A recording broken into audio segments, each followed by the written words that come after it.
Recording now.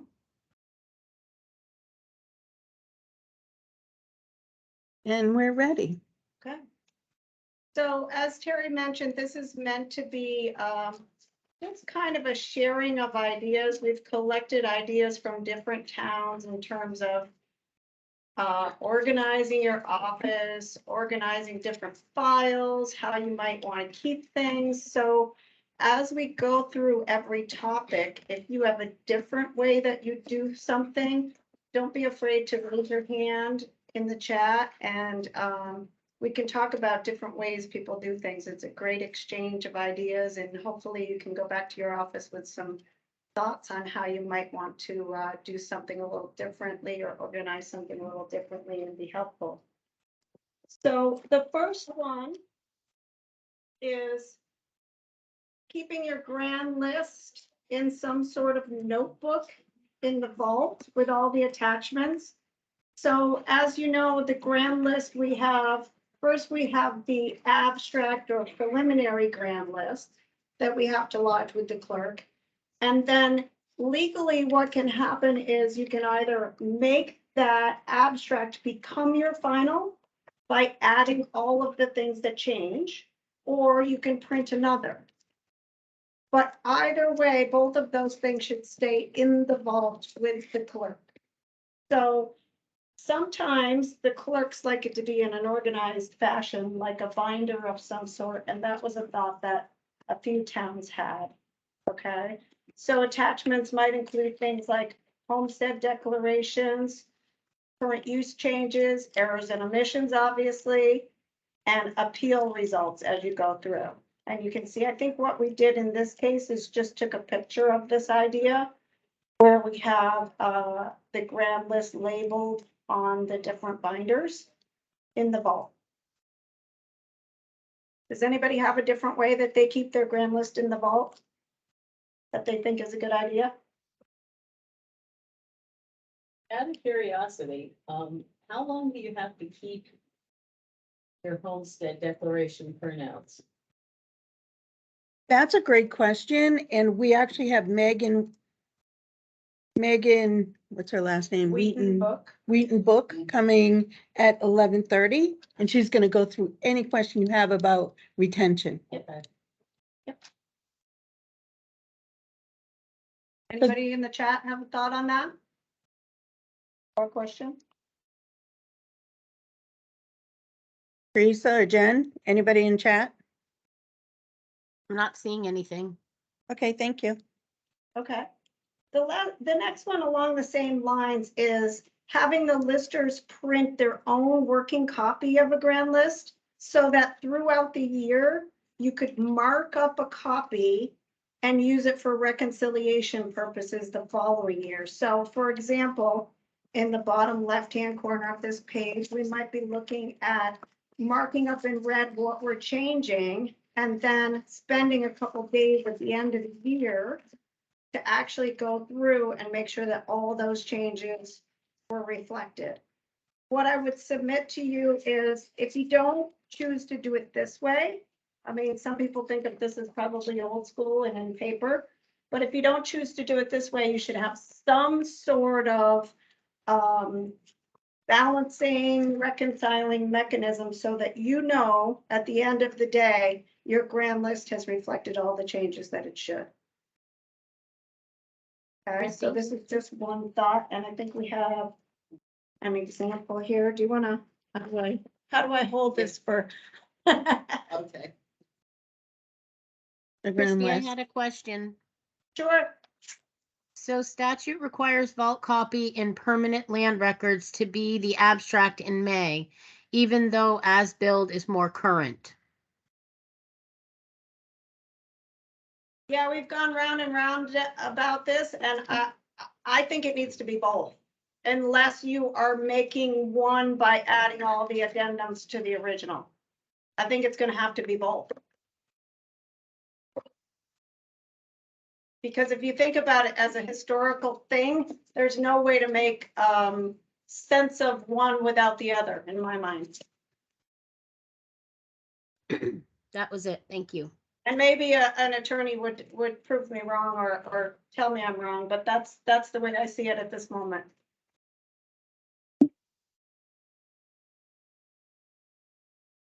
And then we also have right on that page, the grand list lodging instructions, which will help you to kind of reconcile. And NIMRIC also has their different comparison reports that you can use.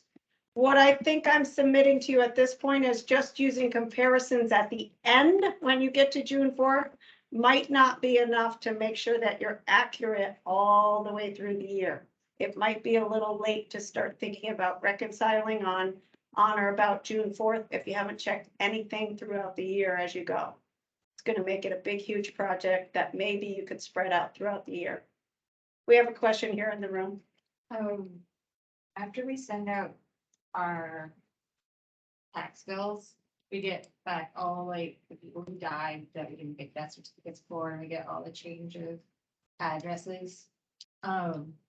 That's to be filed and changed in your new working grand list, right? Not the as-built grand list. Yeah, I'm gonna put a hold on that. Yeah, 1 second. Hang on 1 second. Come on in. Do you guys want to come over here? We have a couple people entering the room, so we're gonna hold on.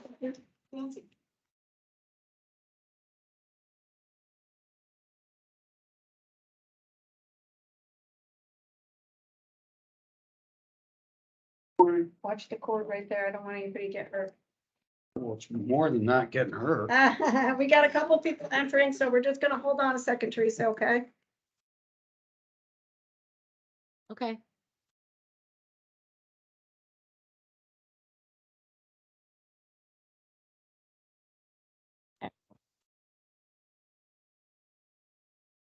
Okay, so we're just starting to talk about keeping your grand list in the vault and how we might do that. And I'm gonna have you repeat your question, Amy, because I'm already off track. Oh, okay. This is something that our town clerk and I go back and forth on. After we send our tax bills, which is after our as-built grand list, he's got a copy of that. We get, the address changes, you know, like undeliverable mail. Yep. We find out if people died that weren't part of our death certificates and whatnot. And those are changes we make to our current working grand list, not to the as-built grand list. Because, like, where do they fall? As of April 1st, maybe that person did die. So does that go into the? I would say As-built or- when we're talking about ownership, Mhm. definitely go to next year because you are April 1 ownership, end of story. Yeah. Whatever the treasurer decides to do is beyond you. Okay. The mailing address, fine, I have no problem with that either way. If it's more correct, you can fix it on both sides. Does it matter? The mailing address, even though as-built is like a log. If it's easier for your treasurer for you to do it once, and you know, that's something you'd have to decide. But Mhm. ownership, I would stand strong and tall on and say, I cannot adjust any ownership. If you choose to do it for tax billing after the fact, it's not gonna affect my grand list. I gotta keep my grand list as is, and that always becomes an issue. And a lot of times treasurers want you to change it so that when it gets transferred, it's in there. Just the We're just doing address, it separately at this point. which is fine. And you know, that's really important too, and I'd be interested to hear if folks have a good way of processing address changes, because what I've seen and what I've experienced in the past is sometimes it's a little tiny sticker of paper, someone's mailing label, and then we're hoping that it makes it to the different offices, and in my mind, there has to be a better way than that. Yes. We're so small that we don't touch the as-built grand list after the taxes are filed. Everything is done in the working grand list, which what I was taught when I started 5 years ago. Fair enough, that keeps it clean. Yeah. Keeps it clean. Yep. Yep. Do you have a way that you process address changes? Well, this is how we ran into it as a problem, is because both of us started at the same time new. And there was, a way that the retired people did it, that I was taught, so I was just waiting. And then he was just waiting, and we learned a lot of things about homestead payments and about address changes and, death certificates. So it was like a learning curve for both of us. So now we've started our own method of communication where a lot of things we just do together. Yep. And we just inform each other, but what is now getting left out of it is the finance department. Because they're, and zoning, because they just got hired. That office has been empty. So now we have to come up with a way for To loop all them of in, us to right. be on, because, you know, that's what they use for water billing and delinquent taxes. And so that's what we're looking for, is like, how do we communicate? What's the best way for us to communicate? We are a little bit bigger. We're not like super big, but we're not Right. like 500 parcels. It's random. Oh, Christie, we have Anyone somebody who wanna- raising their hand. Sorry. Anyone in the chat? Go ahead, Jen. Yeah, we have Stacy. Do you want to unmute yourself, Stacy, and talk? Looks like you have your hand raised. See if I can. Are you able to unmute her? I know they had trouble last time. Change her Yeah. to presenter and then she can.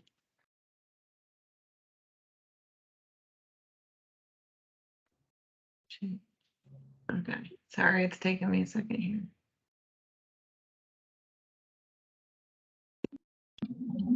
There you go, Can you hear me? Stacy. Yes. So I was just gonna say, we created a address change form that has, where either we can fill in, the property owner can fill in the information, or our finance office can fill the information in. And then at the very top of the page, we have, when we received it, a space for a date to put when we receive it, if it's been processed, and initial, which lister processed it. So we keep those paper files in a folder in our working folder, grand list working folder area through the year with some of our other things such as, wastewater permits, etc. So basically we put those in there and we check them periodically and make sure that they've been updated and that change has occurred. It doesn't get initialed and dated as completed until it's been done so in the working grand list. And our finance administration, we make sure they have copies of those, particularly during tax collection time.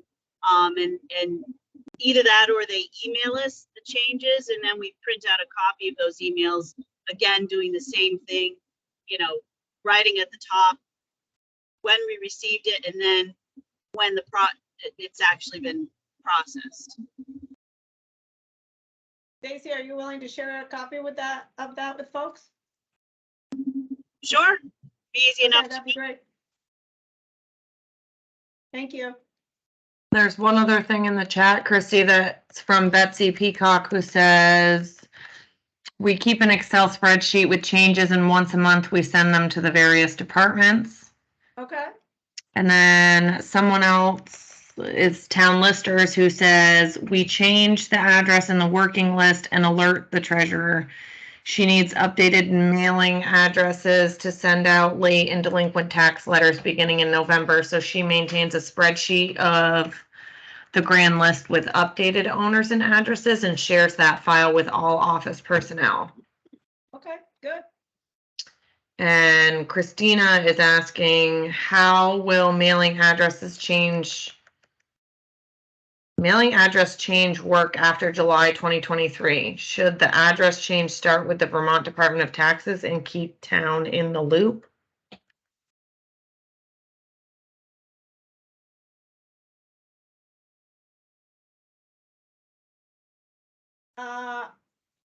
Yeah, I'm not sure I understand that one. I don't either. So Christina, if you want to elaborate in the chat.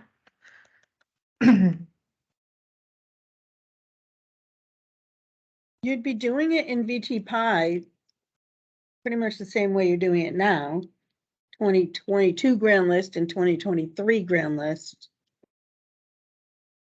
And I think it might have an option to mail to the new address. When tax bills will be available on state website is what she added. That's a work in progress right now. Yeah, I'm gonna have to hold on that one because I'm really not sure. Might end up being a question for Pat. And that's As a all we general have. rule, I don't believe it's gonna be that much different. What's gonna go away is our terminology of creating a build physically and having a working physically. What we're gonna have is an entity that we're gonna save as one thing. It's just gonna feel a little bit different. But the concept is the same. We're gonna save it as an as-built. We just won't be physically going into one entity or another. That's the way I'm understanding it anyway. Is that how you understand it? Okay, Absolutely. okay. right, One so- last, one last Oh, one, go ahead. sorry, that just popped in. Okay. That says we have put our property records online through Nemrick and have stopped printing / binding the paper copies. Anyone who wants to see or make a copy, redirect them to the online link. Okay, so that's a good segue to the next topic, which is our property record cards. And as you know, the public needs to be able to access in a reasonable time frame, right? Anyone's property record card or cost sheet, however you keep it, their property record information. So you have to figure out how you're going to handle that in your office. Are you going to be in certain hours of the week that will be enough for them to access? Will you figure out something with the town clerk where the town clerk will allow access? And what's that access going to be? So for example, what was submitted here is you can have property record cards or cost sheets, technically, if that's what you choose to use, in a binder that the public could always have access to. Okay, so you could have a few binders in the town clerk's office that they would always be able to access whenever the town clerk is open. If they wanted more information in your files, then they'd have to ask for that. But it would give the basic information all the time. Some towns have a computer terminal that folks can go right in and print off their own. Another thought too. Okay, the tricky part that I think you have to pay attention to with something like this, or even with the computer terminal, is when am I cutting it off? When am I updating? So in other words, am I putting it all in when I have a build? And then do I make sure I get my appeal changes in there? And how do I do that? So that I'm always at a current state in terms of where that person's assessment's at. That's the tricky part for me, is just figuring that out. And I would want to make sure I had that set. Okay.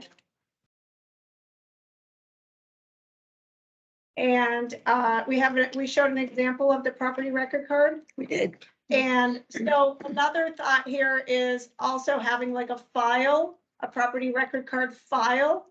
And Pownell had suggested the contents of that file might be property record card, most recent or last changed, and indicating what the change was. Maybe a cost sheet as well, Just the file. or a cost sheet. A deed is what they have in, the most recent deed, and a history of the property on a spreadsheet. Okay. Which is everything I showed him in here. Yep. Okay. Everything was in here that I showed. Okay, and you can pass those around too, so these folks can look. Christie?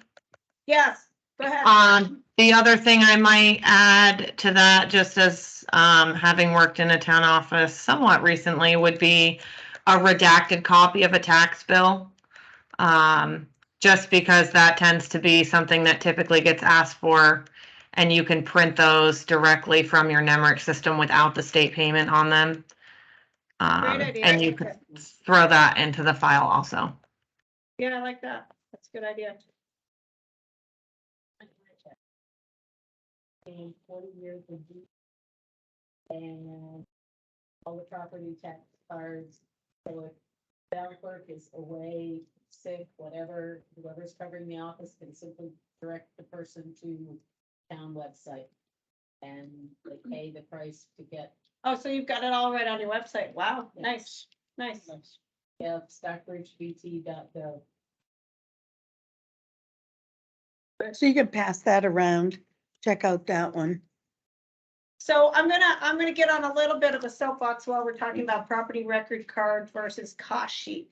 So most towns are used to a cost sheet because that's how we familiarize ourselves. For public viewing, I think that the property record card is better.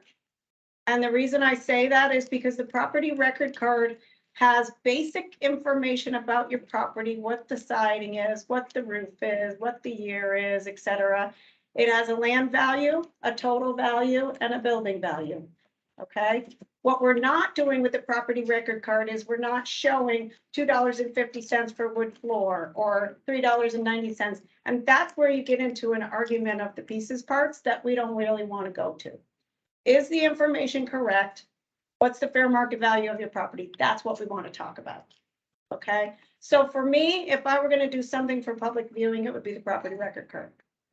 The nice part about it too is if you get a good format going, you can have the picture right there, small, I'll grant you, and the sketch, small, I'll grant you. But it's all self-contained. And it's a nice product if you want to have a public viewing that way.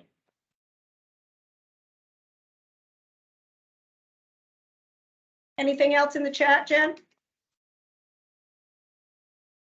Nope, not that I'm seeing at this moment. We have a question. Like the property record cards that have deeds in them, like if real estate agent or whoever's looking at that card file is gonna make a copy. Like the deeds aren't those under the town clerk. Yep. So how do you keep them from making copies of the deeds if they're gonna just have your? Make copies. You're not Oh, you allowed mean to, as far as charging? right, Yeah. Yeah. yeah. I think I would maybe just put a general caveat on my file and talk to the town clerk about it, if he or she is comfortable with that. But a general caveat that this is not the official records, you need to get those from the clerk or whatever.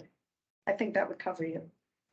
Christie, I do have a comment that says realtors want the cost sheets as it has everything they need. That's fine. So that brings up a good topic that if you have it physically or are able to produce it and the person knows about it, you have to. So if property record card is your default and you have that out front with the clerk, that's fine. But if a realtor comes in and says, I want the itemized cost report, okay, fine, I'll get that for you, not a problem. I'm just saying you can always have a default to go to that might be better as a general rule. It's not to say you don't provide them with anything else that you have. Because anything else you keep in the public record, they can have a copy of. Okay? You move that mic closer to the middle of you. Thanks, 'Cause Terry. they couldn't hear the question. Yeah, if we can just, if people are asking questions or making comments, if they can just speak up a little bit, it is a little tough to hear Okay. what they're I've saying. got a question in the room. This is in our system. Okay. What Do you have system? Microsoft or a camera system? Maybe, probably, if not, it can be. Okay, so if you're not sure, if you go to cost reports, the reports that you have and you don't see property record card, it's called one-page property record card. If you don't see it, talk to Chris at Nimerick because he can set it up for you. Now, what I would submit is if you're looking at that one, and I think also the sample that we have in the book, it's kind of shaded. You don't want that because that's going to cost you a lot in ink because of the shading. So tell them you want one that doesn't have the shading, so you don't have to pay as much to print it. Okay?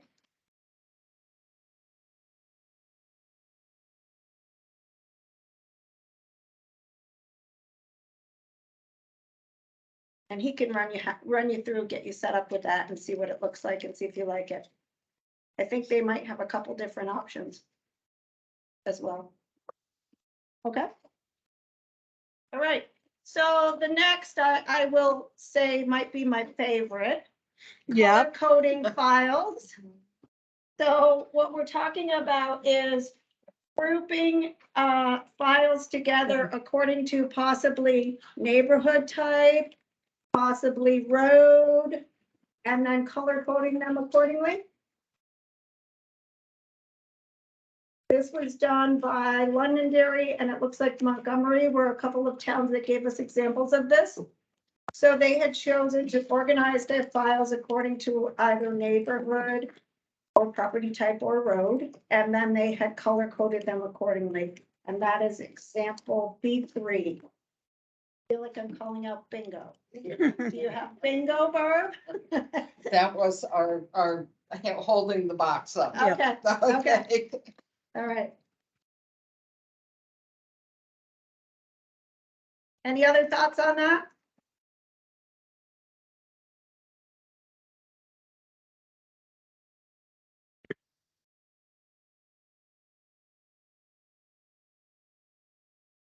Okay, so then we got an idea from Reading, and what Reading does in the regular file, and I think they sent us an example, but I've also seen them, they actually have the binder clips inside the file that actually clip the files, the papers down, and the correspondence is on the left side, any correspondence they received, and then they have photos, maps, drawings, zoning information, data collection, deeds, and transfers on the right-hand side of the file.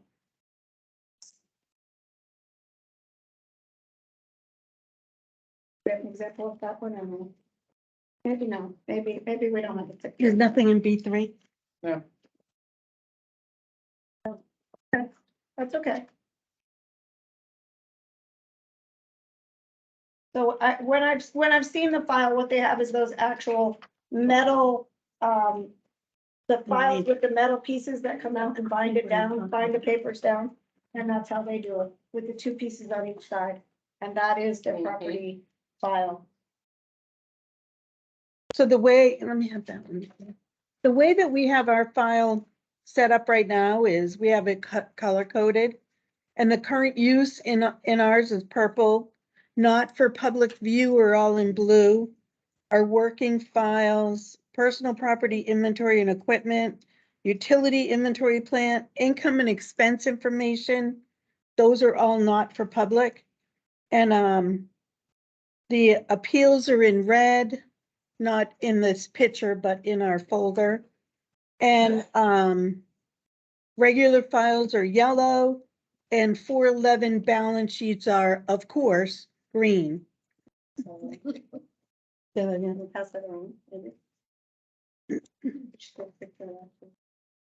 Oh, wait a minute. Let me do this. So one of the things that I do like that I've seen is when towns actually have at least current use in a different color. So what you can do is either have right behind John Smith, he's in current use, and you have a red file right behind his main file that is his current use information, that's a red file or green or whatever. So visually, when you open that file cabinet, you can see who is in current use right away.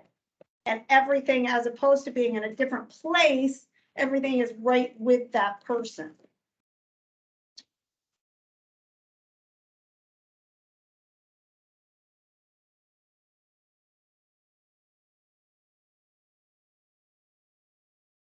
My face is in the way. No, you're not. So this one, they have the file marked in, get there, in yellow, current use, big bright thing. And then their current use info. And then this is Londonderry. There's a picture on the outside. And it's green because it's current use. These are different examples. Yellow in the folder, so they know, or you can tag the file on the top to make sure if anything changes on this record, you know you need to address it in current use. And this one is a current use. This one. Oh yeah, this is these are different towns. This is purple. Pass that around. Go ahead. Here, we'll start it. We'll go the other way. We'll go There's both a ways. comment, ahead. there's a couple comments on here. Stacy said, in Heartland, we keep itemized cost sheets on the left with all other documents such as transfers, surveys, data collection, etc. on the right using the binder clips, and current use is coded maroon in a maroon file folder. Oh, maroon, I like it. And they file by street address. And then Lee Cross says they have a separate file drawer for current use. And is the main parcel marked so they know they have to go to the current use file if things change? That's the question. You want to make sure you code the main file, so if they added a shed or a deck or whatever, then you need to change the values in current use. Yeah, so like for Arlington, for example, if you have all your current use stuff in a different file, then you'd want some sort of tickler on that main file to say they're also in current use, you need to go here. That's why I like to have them back to back, you know, for myself. Yeah, and Lee Lee Cross said says yes. yes, Okay. that they're marked They've got- or indicated. Okay, Got anything else, Jen? That is all I have. Okay, so we're on page 3 now. And now we're talking about, this was an example from Montgomery, where they had plastic vinyl heavy-duty folders sorted by road. And then what they put on the front is it looks like they put a picture on the front and then also an order of the documents, kind of a list. And I think that was so that people would keep them in order for them when they took the file. Because people tend to tear it apart, right? So they put a list. yep, Looks like the list is maybe on the inside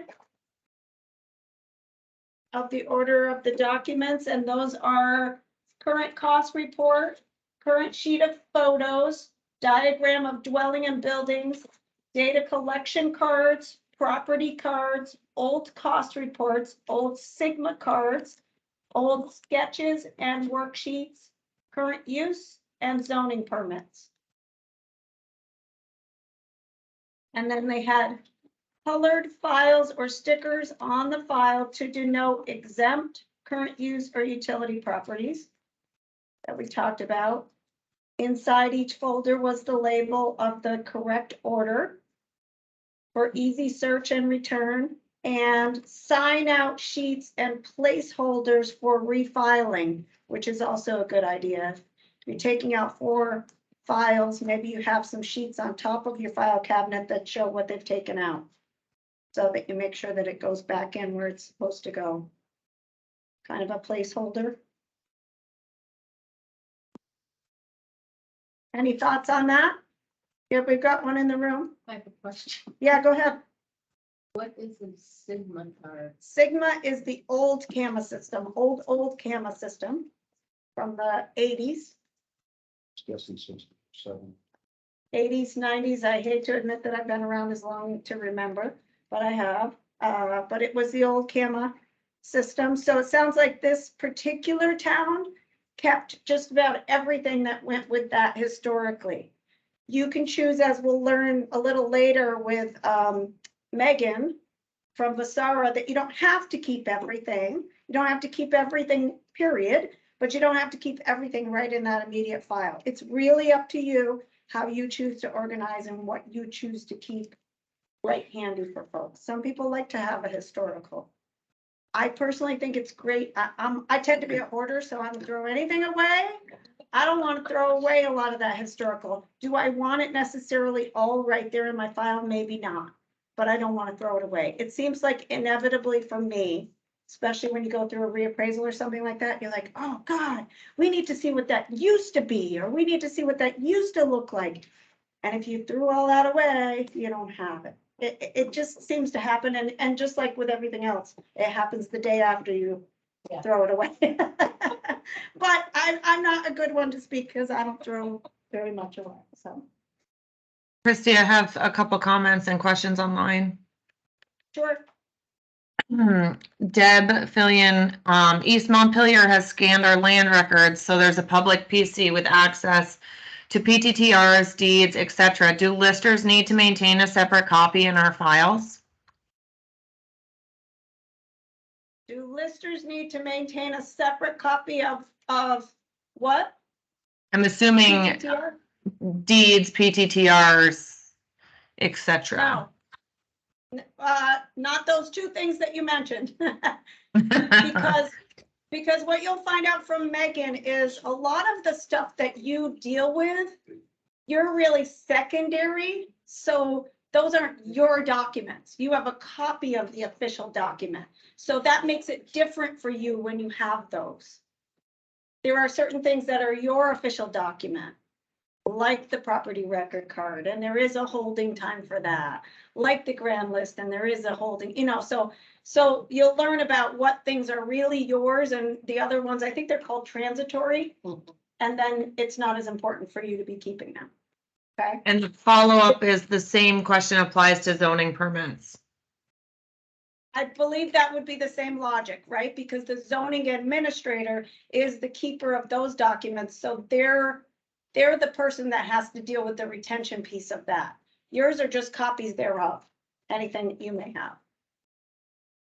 So it really depends on who's the source of the document, and therefore they're the holder of that and responsible for the retention.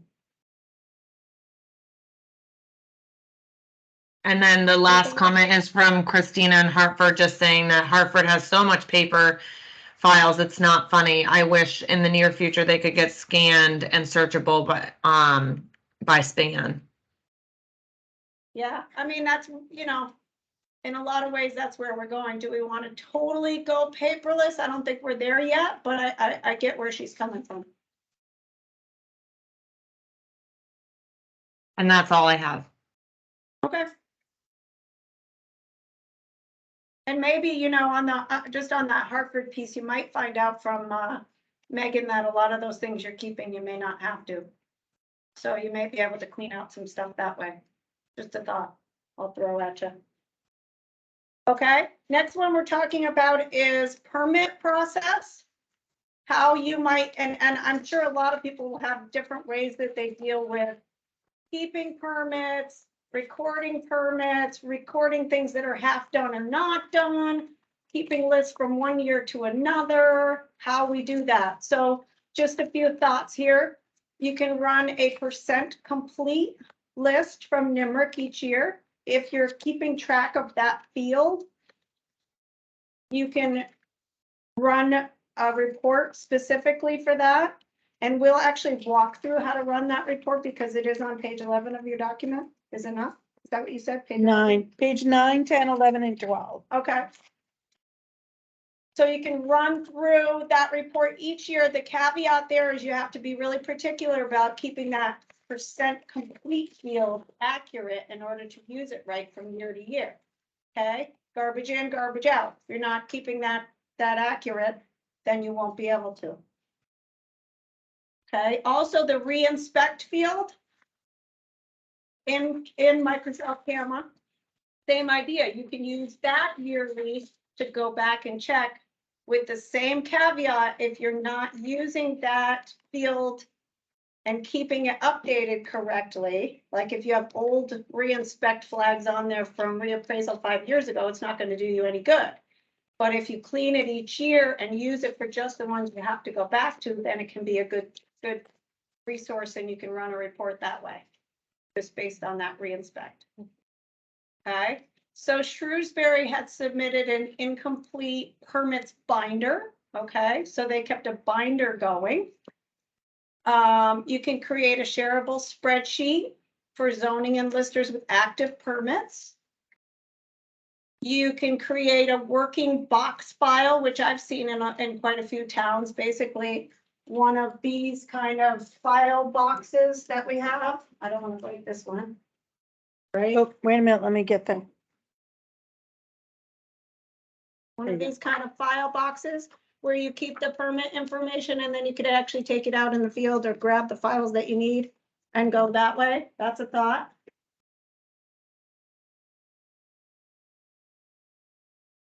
I keep reading from the screen and then it's not there. And then I gotta put my glasses back on. Thoughts with that are to keep a copy of the property record card in that box with a permit, with the permit info. That's And it. also in the same box, you could carry a copy of your small property maps and your measuring tools. Okay, so you could have all your stuff ready to go out and do your inspections right there, okay? Property record working values, which would be, I like this one a lot. I think this is pretty important. Having a separate file from year to year with new cost sheets for grievance purposes and for reconciling. So here's a file that I'm gonna put everything I'm changing, a copy of everything I'm changing. Okay? There's a couple reasons for that. If I'm changing John Smith's property today, okay? I want to go out today. I'm gonna put on his garage. And I'm gonna create a property record card for that. That number isn't official yet because I haven't told John Smith. I don't really want everybody in the world to know what John Smith's garage is gonna be worth because John Smith doesn't even know yet. Okay? So if I keep a separate file, that's gonna be the working file for next year with all of those in it. I haven't publicized them yet. Okay? Then I go through grievance, then I add it.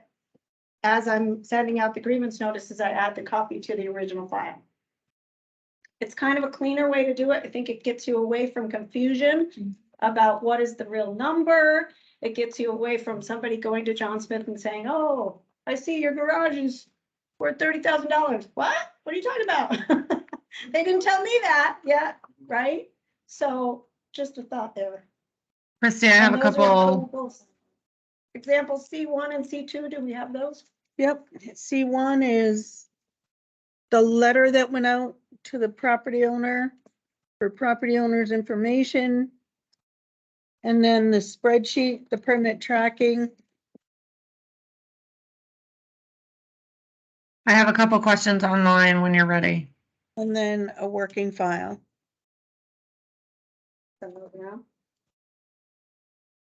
We'll start them. Okay, go ahead, Jen. Danny Youngie asks, is there a procedure to purge percent complete at rollover? Not that I'm aware of, no, because when you talk about rollover, it's specific to your grand list, not your CAMA. You could pay NEMRIC to go in and wipe them out, but it's depending on the size of your system, it might be more worthwhile for you to do it. Right? And it's probably a good accuracy check anyway, because what I see that folks do is they have some that are at 0% complete, some that are 100% complete, and it's just that the field wasn't filled in. So it might just be a good way to clean it up and go through and say, you can run a report for percent complete on everybody and then just go through and fix the ones that you know are wrong. And One of those things then, on a snowy January day that you might do. question from Christina Tardy is, question on best practice. If a permit is the reason for value change, should we keep a copy of the permit for that year grand list file? And how long do we keep those for? Maybe that's a question for Megan later in the day. I think the second part is a question for Megan on the keep, how long to keep. But for me, absolutely, I would put it right with it. And I also like when people put right in the change of appraisal notice, you know, permit number 123, garage added. So that the person knows when they get that change of appraisal exactly why they're getting it. And that's all I have right now. We've got a question in the room. For speaking with, for giving information back and forth to zoning and permits. We're also developing, that's brand new. What? Bringing information to and from zoning, because I guess zoning also needs to know when we have new 911 addresses. And they need to know when we have new parcel IDs for their files as well. When we create new parcel IDs because of subdivisions or whatnot. Yep. Do they get them right away? They get them when there's like the as-built grand list goes out? Like when do those changes go to zoning, and how do people best give information back and forth between them and zoning if it's two different offices? Is it emails? Is it binders? Is it walking papers back and forth? Like, what's the best practice? Did you guys hear that? Jen, Teresa, Sorry, one of yeah, you? Oh, they said yes, yes, okay. they say. So Good. does anybody have thoughts on that? What they're using to transmit information back and forth between zoning and the listers and other departments? What might be a good way to do that? Anybody here? They're No. so small that you holler out the door. Or, Small town, yeah. yeah. I have Stacy raising her hand Okay. online. Go ahead, Stacy. Can she? I see, I might have to make her a presenter again. Just a second here. Go ahead, Stacy, can you unmute now? Can you hear me? Yes. Okay. So we have a ship, of course, we're on the cloud here in our town. So that helps. We use Microsoft Teams and we use shared spreadsheet files to be able to, so our ordinance administrator, we now have building notification permit system in town. Not building permits, but at least notification, new about a year ago. So the ordinance administrator puts everything year by year in a spreadsheet that we can then go in and track and access and pull into our own notes and spreadsheet working files, digital files. And we hyperlink, they hyperlink the documentation they receive, the application permits, and any other information they receive with those. So we share that information. 911 is a little easier as we have it set up so that the chair of the board of listers is the assistant 911 coordinator in our town, which as our ordinance administrator is leaving us, I automatically will be becoming the 911 coordinator temporarily, hopefully much shorter than longer. But again, so we share those spreadsheets as well, so that digitally we all have access to these files through Teams and through our cloud OneDrive. That's how we track it and share that information within our town. Good, thank you. And remember, you can attach any permit or anything in VT Pi now and it'll stay with that record. So that's what we're doing with sales verification forms, is we're attaching them.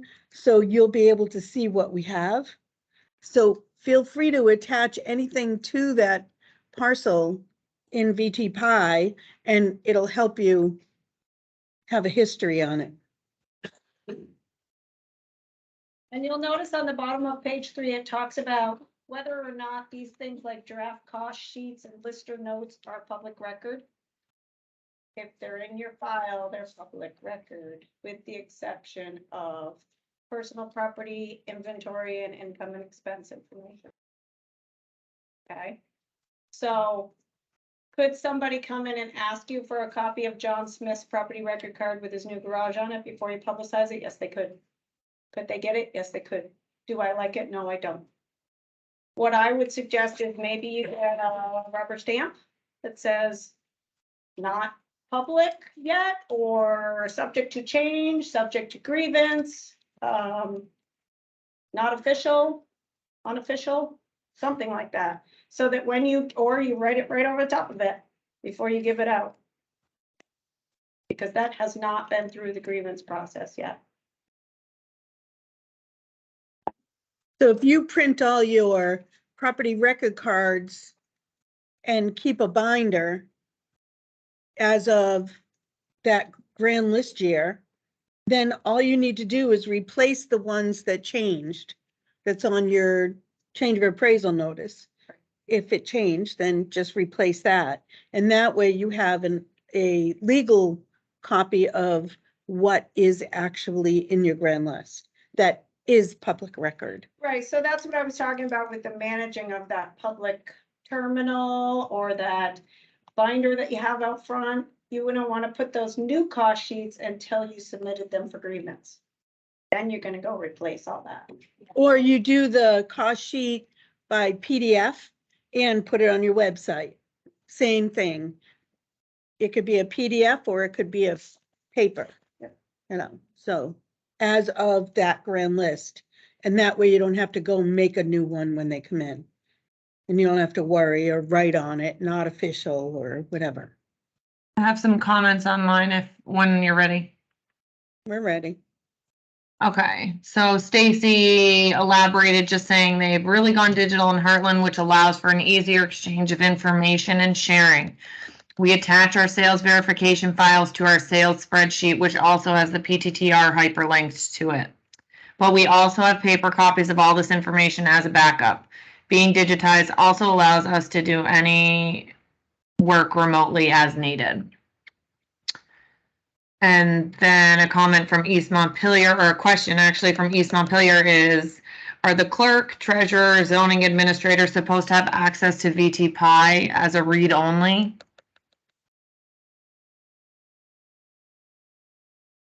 Say that again? Are the clerk, treasurer, and zoning administrator supposed to have access to VT-Pi as a read-only? I know that the treasurer will have access because the bills are gonna be produced out of VT-Pi. I don't know about the clerk and how that's gonna, I mean, I'm assuming they could easily have a, like you say, a read only if they wanted it. I don't think that would be a problem. Right. The rest of it's a little, in work at this moment, so that's about all I've got. And that's We're all I building have. as we speak. That's all I can say on that one. And it is job specific who has the right to Right. do stuff.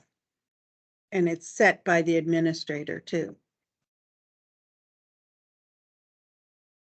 That's all I Anything have else? on mine. Nope, that's all I have on mine. Anyone here? Okay. Okay, so we're going on to page 4. And the question here is, without building permits, how do I find out about who is doing work on their homes? So this always becomes a tricky one, right? Knowing when to inspect a property for improvements can be challenging in towns that don't require building permits, especially interior changes, okay? So some thoughts here, be observant as you drive around.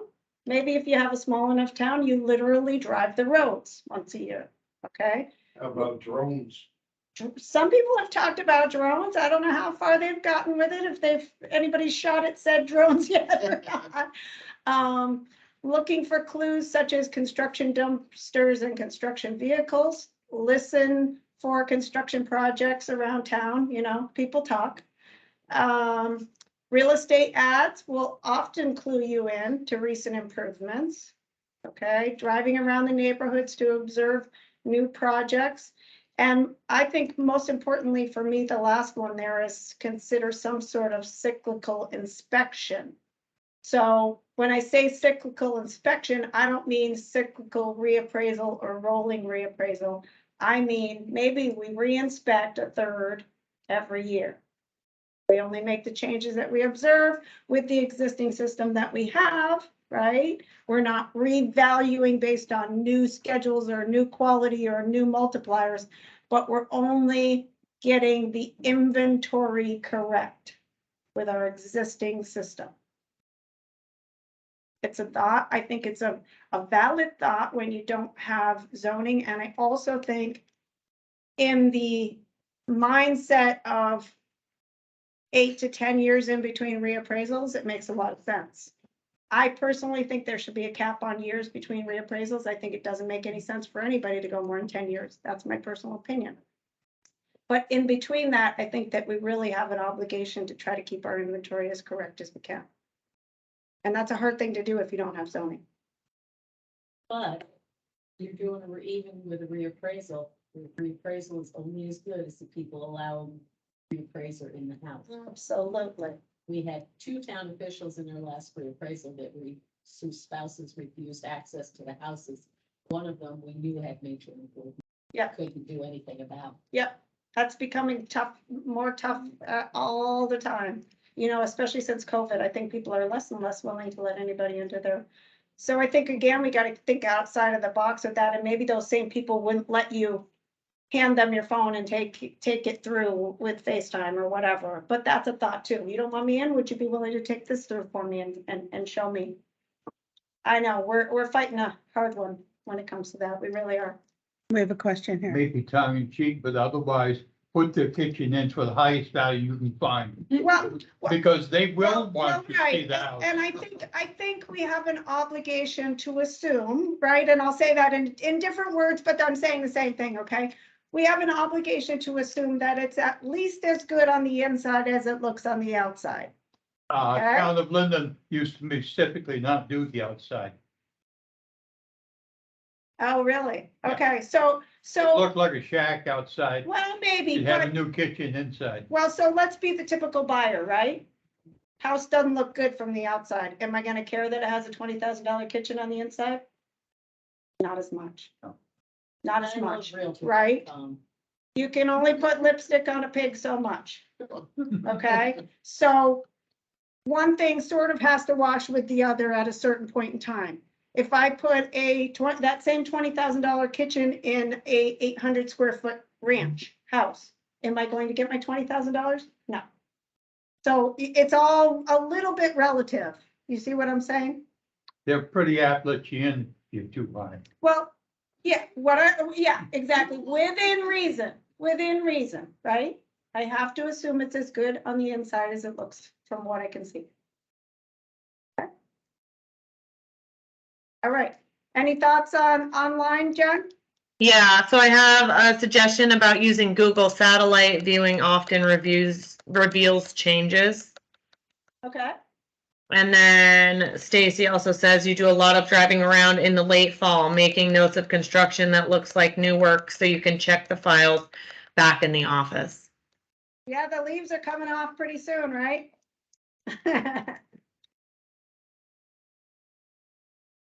Anything else? That's all I have. Okay. Yeah, go ahead. Always, Go right? ahead. No, Sorry. you're good. Go ahead. So without building permits, we actually have permits, but what I'm running into personally is, one, I'm taking over a position that used to belong to someone else with practices similar to, I'm just going to raise things high so the public. I feel that what I'm dealing with at work is repairing the trust of the lister and assessor and property owners who might have experienced situations like that. Because, I just want them to see, like, this is the facts, this is what I'm dealing with, I'm not going to play with you. And I also do, unlike my predecessor, if people see me in the grocery store, or if they see me pumping gas and they're like, what about my property tax? What about my blah, blah, blah? I'll be like, well, my office hours are this time, then this time. You can send me an email, I'll make you an appointment, I'll talk to you then. I'm Yep, setting boundaries. Yep. But now, working on the trust part, you go to potluck with someone who doesn't know that you're the new assessor. And they're like, look at my new deck, look at my new bathroom. They think you're just their friend or whoever, and you're getting this tour all of a sudden. And it's just like, where do you need this information, right? Because maybe they didn't have a permit. So it's information you need personally. I mean, you need professionally. But after telling people I only work these hours and you can reach me at these hours, how do you professionally be like, you're giving me a tour of your house and I'm your assessor? Or like, do you just flat out say that? Or like, what's the, how do you handle like learning things about people's property outside? Or do you just say, hey, now I'm gonna need to come back with my I don't know, for an inspection. Assessor. I need to flag you for an inspection, you know, like what's the best professional way to handle that, especially because sometimes we don't have permits, you need this information. And you want to rebuild the trust from people in the past at the same time. We have relationships to. That's a really tough one. I'm not sure we can answer that for you because it's the same situation if you're down at the store and you're having a coffee and somebody starts talking about so-and-so did this or did that, you know.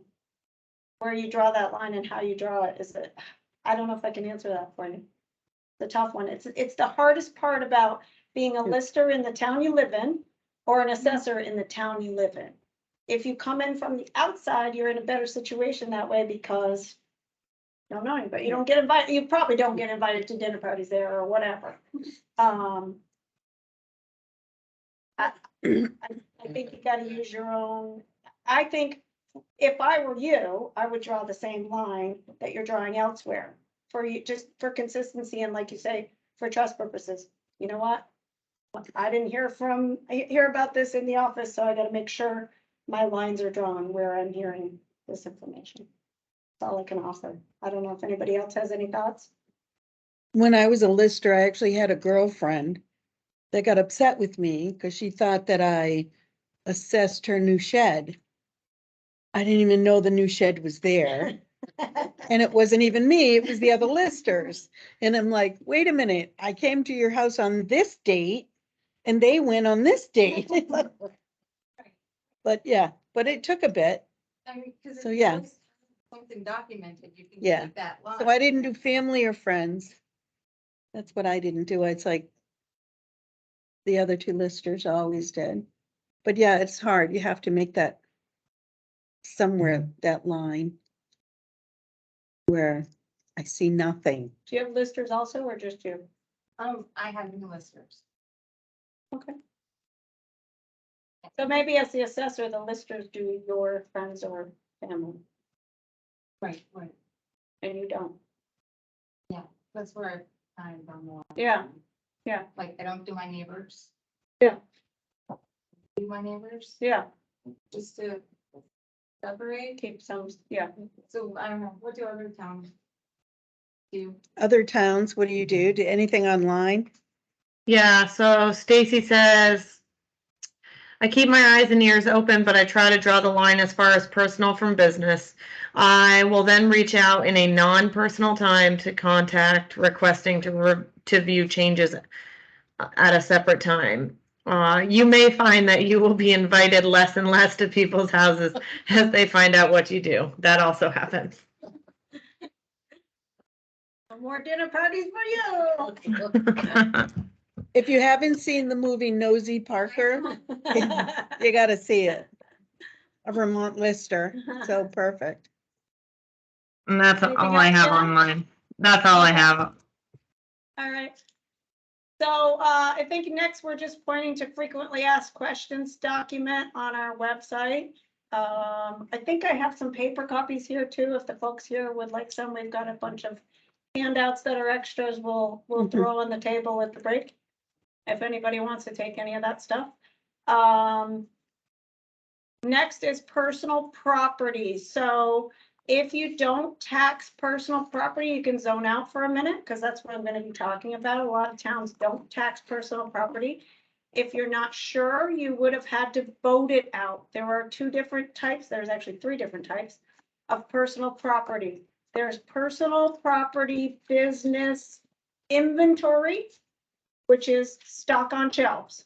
Okay, cans of soup, boxes of oatmeal, stock on shelves, that's inventory. Business, personal property, machinery and equipment is cash registers, desks, filing cabinets, computers, all of those types of things. A town can have chosen to exempt one or the other or both. Or they may have chosen by vote to exempt the first, let's say, $5,000 for the first $10,000. Well, they don't lose the big ones, but they get rid of all the small ones, which are hard to track. Okay. So just some ideas as far as keeping track of that. The personal property inventory form, we've given you a link. It's called PVR 404. Folks mentioned making labels for mailing each year in April, because what you're required to do is send that form to all the potential personal property owners so that they can file with you as of April 20th of each year. Making sure to flag separately and print notices. So there's a whole separate process for personal property in terms of flagging those and printing notices for those. And color coding your files for personal property, like we talked about. Maybe they have their own color. Okay, maybe they're in a whole different section in your file cabinet, the personal property owners. And then separate flags to tag as confidential, because these in fact are confidential. Personal property is one of those things, and place in a separate filing cabinet. So along the same lines, what some people don't know is because utility filings are actually personal property inventory, those are meant to be separate and not accessible to the public. So that Green Mountain Power filing you get each year that you just file in their file technically is not open to the public.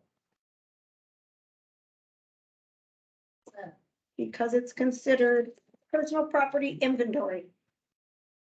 And by statute, those are not Even though it is a publicly held. Correct. correct. Yep. Can I ask a question, Christie?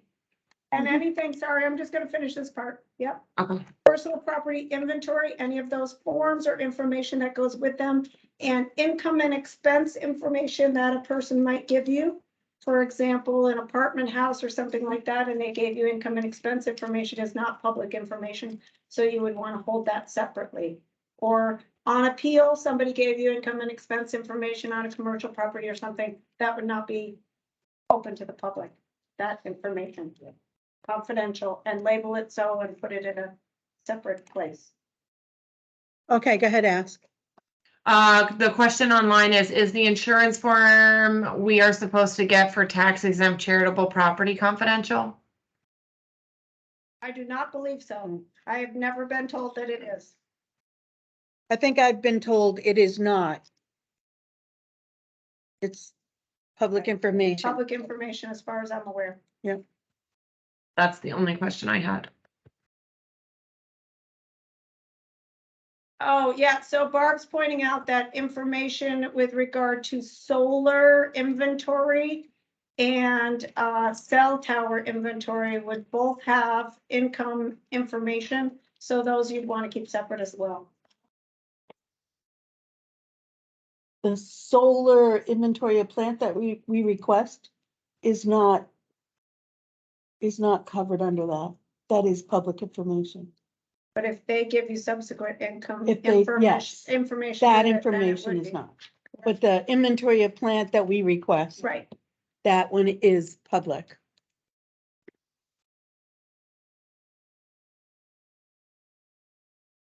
Anything else, Jen? Before I move on? Not that I'm seeing. Okay. Now we're going to talk about grievance process and some thoughts with that.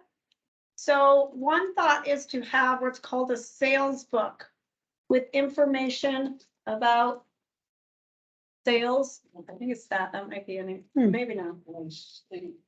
Oh, no, not down. This is the rate break, so. Yep, that's it. Yep, okay. So to have a sales book with information on sales that's accessible. Okay, for comparables, that people might want to look for comparables, organized by sale price and or by neighborhood. So that if a person wanted to look for what's selling in their neighborhood that's comparable, they could have all that information readily available. This should also be something that you request and put in your contract when you have a reappraisal, is that you want a sales book. You want to show what they built all of that reappraisal off of, which is your sales. And so creating a sales book is not a big ask at reappraisal time because it's part of the development. And this is, we do have an example of a sales book from a reappraisal. So we'll send it around just to give you an idea. And you could also, you know, in terms of reappraisal, you could ask for a list of neighborhoods in there, list of multipliers in there, and things like that. So it could be all inclusive in kind of your reappraisal book, Yeah, that's as well neighborhood. as sales book.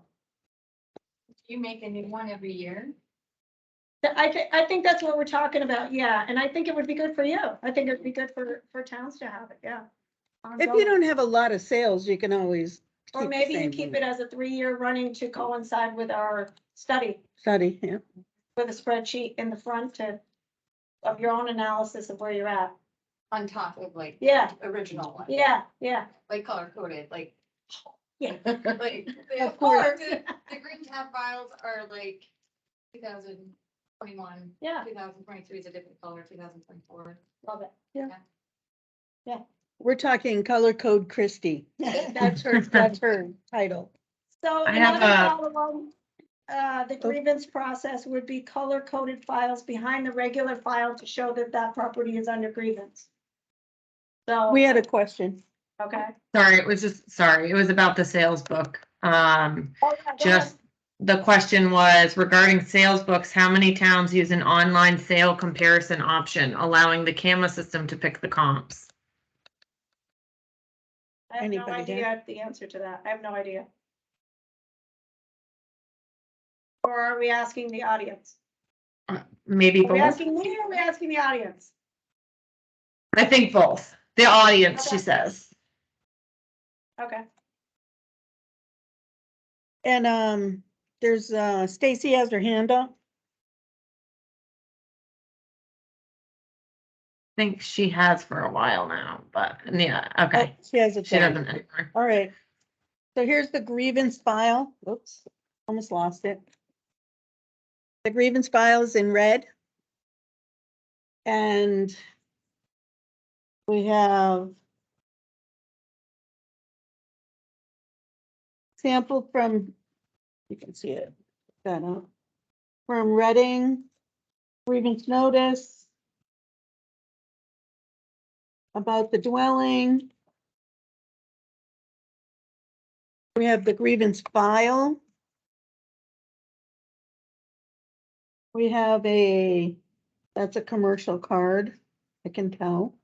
And the reappraisal tax appraisals from Rutland Town. And, yep, grievance file, certificate of mailing. So that's this folder. So one town suggested having an application for grievance that people can You can readily go this way. take. Hold on to that for 1 second. This is the application for grievance that you might provide folks. And we have one online. It just kind of gets an idea for you, what they're thinking, where they're at, why they're not happy, what they think their value is. And it can also serve as their appeal in writing, which is what you need when someone walks in the door. So rather than handing them a piece of paper and say, can you say that you're grieving and sign it today so that I have something for my file? If they have this ahead of time or while they're waiting in the chair in the corner, they can be filling this out and you're all set. So it kind of serves a couple of purposes that way. We're gonna go this way. I have Are 2 you done with comments this one? online if you want them. Yeah, go No. ahead. Go. One, I'll stick with the grievance thing for a second. Stacy's from Heartland says Heartland sends out an application for grievance with all change of appraisal notices and current use allocation notices. Oh, okay. And then Deb from East Montpelier says that they talked to Barb, the district advisor, who gave us the VT Pi data in a spreadsheet so we can sort by sale price. When somebody asks for houses that recently sold for $300,000 and up, we can accommodate. Nice. Yeah, I think that sort of reporting is going to be easier going into VT Pi. We're going to be able to export things a little bit easier going forward. So I think that you'll be able to build reports maybe a little bit easier. That's my hope. That's my understanding. And I think that's important to be able to provide that to people. And I also think, I would just put in your head, when people come to grievance or when they go further into grievance, Board of Civil Authority, or they go to the state board, a lot of times folks are talking about and worried about their neighbors. And what we try to want to focus back on is fair market value. Yes, is equity important, and should they be similar to similar properties? Yes. The problem is getting them to understand what in fact a similar property is and what a comparable is. And when you go forward, if you go forward to defend something at the state board level, I'm going to tell you, you need sales. You need comps that are sales, and you need to at least attempt, or if you can't do it and don't feel comfortable doing it, you should hire an appraiser to make the adjustment to the sales. And you should have that conversation with your select board that, listen, we have money for reappraisal purposes. When we have an appeal past this level, I am not comfortable doing an appraisal. That would be what would be required. And I think we should invest the money to go forward. Just throwing it out there. I think that's where you need to go with things, particularly because what I find happen is a lot of times in appeals process, the higher the value, the further they'll go, right? Probably because they have the resources to be able to push it to the nth degree to get what they're hoping for. So if you can use some of your resources to push back, then we're being taken more seriously as an entity, and we can. And it's okay to say, I'm going to say, as a real estate appraiser who's actually licensed with the state of Vermont, the first thing that you learn is, what am I capable of doing? And what do I have the ability to do? Okay. And it's okay to say, you know what? I can't appraise that $5 million commercial property because I don't have experience in that. I should hire someone else who does. And I think that's where we need to get in our heads, is to say, it's okay to say, I don't know. I need to hire a professional for this because it's a big enough value property that it would be better off for the town if I hire it out. And folks need to get a little bit more used to that. And I'll get off my soapbox on that one. Okay. And then I think the last couple of things there on that item were, I talked about the application for grievance, Board of Civil Authority book, which Shrewsbury does. When they have appeals, they put it in a book for the Board of Civil Authority appeals for that particular year. Okay. And then we have homesteads, how to deal with HS 122 filings and homesteads. So I've seen a lot of different things that towns do this way. Some people do it electronically. Some people have a binder with reports for each download and a 411. Okay, that was an example from Shrewsbury, that they do the reports and then they create a 411 at the end of each of those reports to show the differences. Makes a lot of sense to me in terms of reconciliation. And then we just put read and follow the HS 122 download directions. What I find sometimes happens when I go to a town, and I'm not going to point anybody out, but sometimes we think that just clicking the button to download ends the process, and it doesn't. If you start looking through the directions, you'll see that there are a lot of pieces, parts that go with a homestead download. For example, if I've filed 40% business, you need to go in and adjust my property for 40% business. Even if you think you've done it a prior year, maybe last year I declared 35%. So it's super important to go through those directions and go through each one of those reports and check through them. It's a lot of time. I get it. I know. Homestead, questions, suggestions, anything? Jen, you got anything?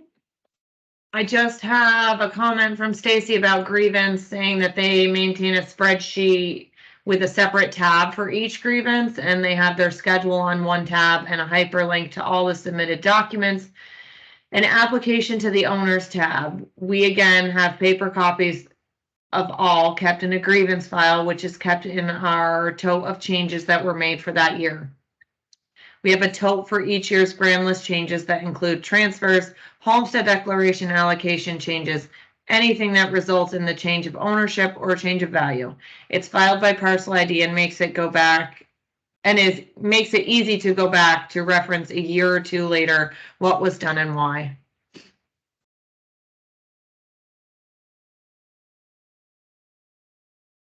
I think Terry is trying to show you the, and probably the font's a little tough on the camera, but the different reports for homestead declarations, which I'm sure you're familiar with. Again, if you go through those directions, they're written in a specific pattern for a reason, in a specific order for a reason. So if you really go through the directions, it will help you to make sure that you're getting all those pieces.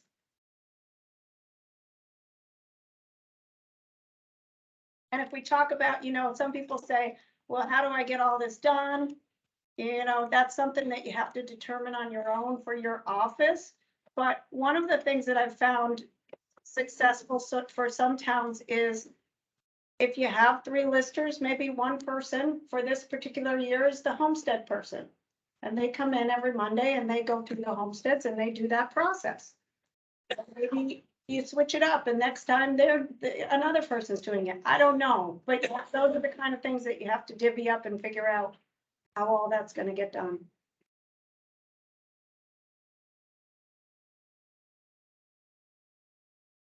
Okay.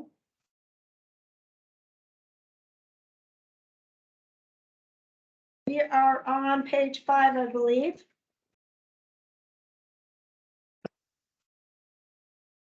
And the top of page 5 just talks about those different homestead things still, I think, right? Yeah. Example G, and you already showed those, yes? So we're on to current use. So we talked about maybe in current use, you have information on one side of the main lister file that might be the current use information, or you have a separate file from the regular file that has a tickler, or you have a colored file behind or in front. Some folks have had correspondence in the left-hand side in their current use file, and then maps and calculations on the right-hand side. Current use calculation with worksheet and calculation method. And that's example H that I think Terry's going to show you right now. So I think every time that you do, I think what we're submitting here too is every time you do current use, it's important to print at least that worksheet so you know where you're at. The other reason I think it's really good too is because when current use downstairs, the department changes something, they don't always realize how it comes forward to you. So they might end up wiping out your values. So if it's a newer change. So I always tell folks, when you're working on it and you put in numbers, print that worksheet. That's like your goal. Put it in your files just in case, and then you'll have it if you need to recreate numbers. It's also super important when we do allocation or when we do the withdrawal, LV 314, the withdrawal, or when they get kicked out of current use, that you show how you use that current use calculator to come up with that value, and that you print that right out. Maybe you write on it, for 5 acres withdrawn from current use, valued per statute. You put it right there and you put it in your file and you always have it. Just some thoughts. Current use thoughts, Jen? I don't have any right now. Nobody wants to talk about current use? Maybe wants to talk about current use. Oh my Go ahead. I'll stop. No, you're good. Okay, so I've got 190 plus current uses, and I don't know if this is redundant or not. That's why I keep trying to reevaluate myself. But when I have my current use exchange files, I have I'm trying to be between paperless and old school analog keeping track. So I have a yellow pad that, like, for current use exchange number 1, I'll write every time I make an edit or a comment or change, I will physically write that down on that pad. Mhm. Like if I'm inserting new guys, I'm not copying so much like the homestead changes yet, Right, because it's gonna change a lot. And then I do, that's current use exchange number 1. And then current use exchange number 2, I'll put the date, I downloaded, I'll put at the end of current use exchange number 1, when I send it back, the day and time, mhm, just in case mhm, there's like numeric or my VTAC issues mhm, sometimes. mhm. Because I've had files come back with different spans and span numbers, like, or like different owners, like, I've had files come back in the past sometimes, or just jumbled, and it kind of helps me keep track. So then current use 2 happens, and I'll just write on the same pad, current use exchange 2, download May, whatever. And changes I do then, like you say, but I'll handwrite the changes. Okay, But I don't know if that is redundant enough to just be doing, my 411 and my all parcels, reconciliation, because sometimes those match and sometimes they don't, because if current use pieces are frozen, those numbers don't always show up, so it's really hard to get those reconciliation numbers unless you go back and you really look at, what is old and what is new, but I handwrite that. Yep. And I don't know, and so I seem to have like a current use file that's just working on current use file. And then the current use files that are in between, that are actually in people's folders. mhm, And I don't know with people who have lots of current use, like how do they keep track of all? Because I'm also ag and forest, and some of my farms are timber and farms. So like, that's what I've used, but I don't know if it's redundant. So, but it seems to be helpful to do analog. I think it's one way or another. Either you gotta be printing those ones that you're changing, or you gotta do what you're doing. I think you gotta go one more. I think you gotta do something. Yeah. Because like you say, there, as much as I'd like to say not, there are computer problems sometimes. And there are times when things get wiped out for whatever reason, and we have to be able to. And you don't have to Yeah. recalculate it again. You can just- Right, When right. it is wiped out, That's my biggest, you don't have to recalculate your enrolled farm buildings. Because I don't know. for it's a me, bear. sometimes It's a that's current use is a The bear. hardest part for me is my enrolled farm buildings, just because of how they're Mhm. written out in CAMA. Yes. Because I have 2006 CAMA, so things aren't like. So what they've talked about, and I don't know how well this is gonna happen, but this is what we talked about. Ideally, what we'd like to see with the VT pies, the CAMA vendors, all the CAMA vendors would have some sort of switch where you could switch to say, this is an enrolled farm building in CAMA. Then it would grab those and total them up for you. I know, it's a pipe dream. We'll see if that happens. But that would be the ideal scenario where you would have a tag to say this dairy barn is an enrolled farm building. $50,000 comes over or whatever. Right. Because that dairy barn in your CAMA might be like 5 different outlets. Right, so you'd have to have five, you'd still have to have five points of, but once you do it, then in theory, it's done. And it's always a good practice to put in your notes. Building number 1, 2, 3 are enrolled farm building on the application or something, and building 5 is enrolled farm building. Things like that. Label them in your notes, and then when you're looking at it, you'll be able to do it easier. Anything online, Jen? No, nothing online. Quiet, No, cricket. I don't want to joke on you. It's okay, we don't either.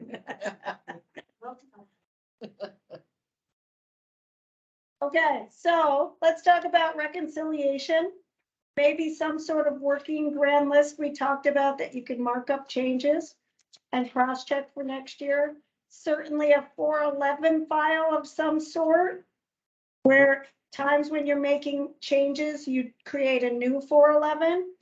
and cross-check those changes, make the balance checks.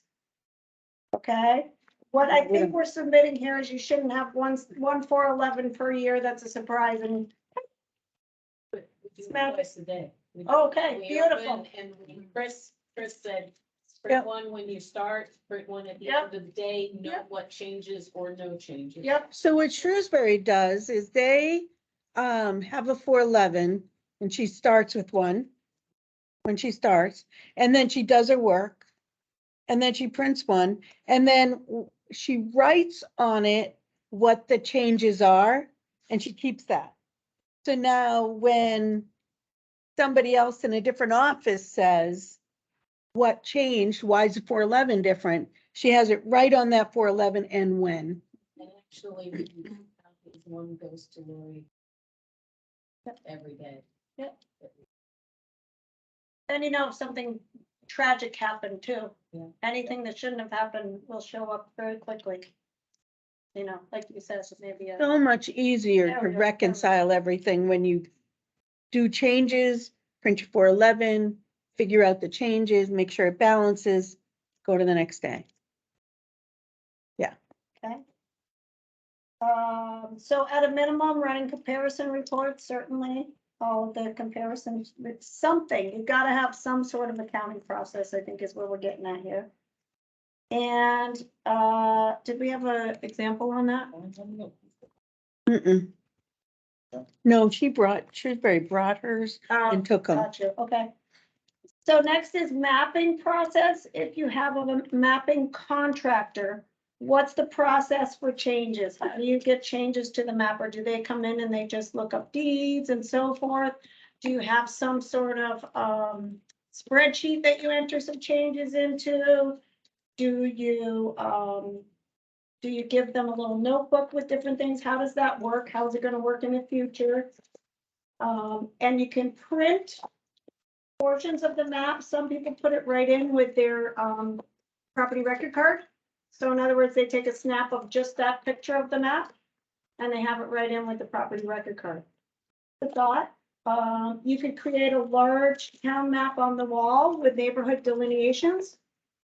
Probably if you were able to give parcel numbers or 911 addresses to your mapper, they could create one for you. Very digitally and beautifully. It's a nice thing to have. And then maybe a large map that you could use for tracking sales. And you can do percentages of listed value to sales price, and you can very quickly see what the hot areas might be coming up by that. It's a nice visual to have. Okay. Anything, Jen?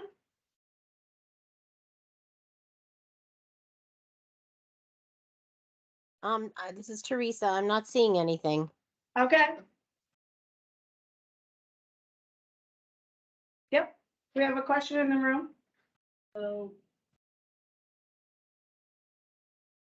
Does our mapper give the information to you for the parcel viewer? So that's a great question for the statewide property mapping, parcel viewer. The mappers are supposed to provide the information, but you should communicate with them to make sure that they're doing that. And ideally each year, if you're paying for an update each year, right? Probably. If not, you should, right? Because you've lost your investment. If you don't at least have an update every other year, you're losing your initial investment, right? So that's one thing to think about, but communicate with them about, are you transmitting it to VCGI, which is the statewide property, and when are you transmitting that? So when we get a new copy, is that when you send it to them? Yeah, it would be a good thing to check in with them on and make sure, because the more they do that, the better the statewide system becomes for everybody. Yeah. Because VT Pi is actually pulling right from VGIS.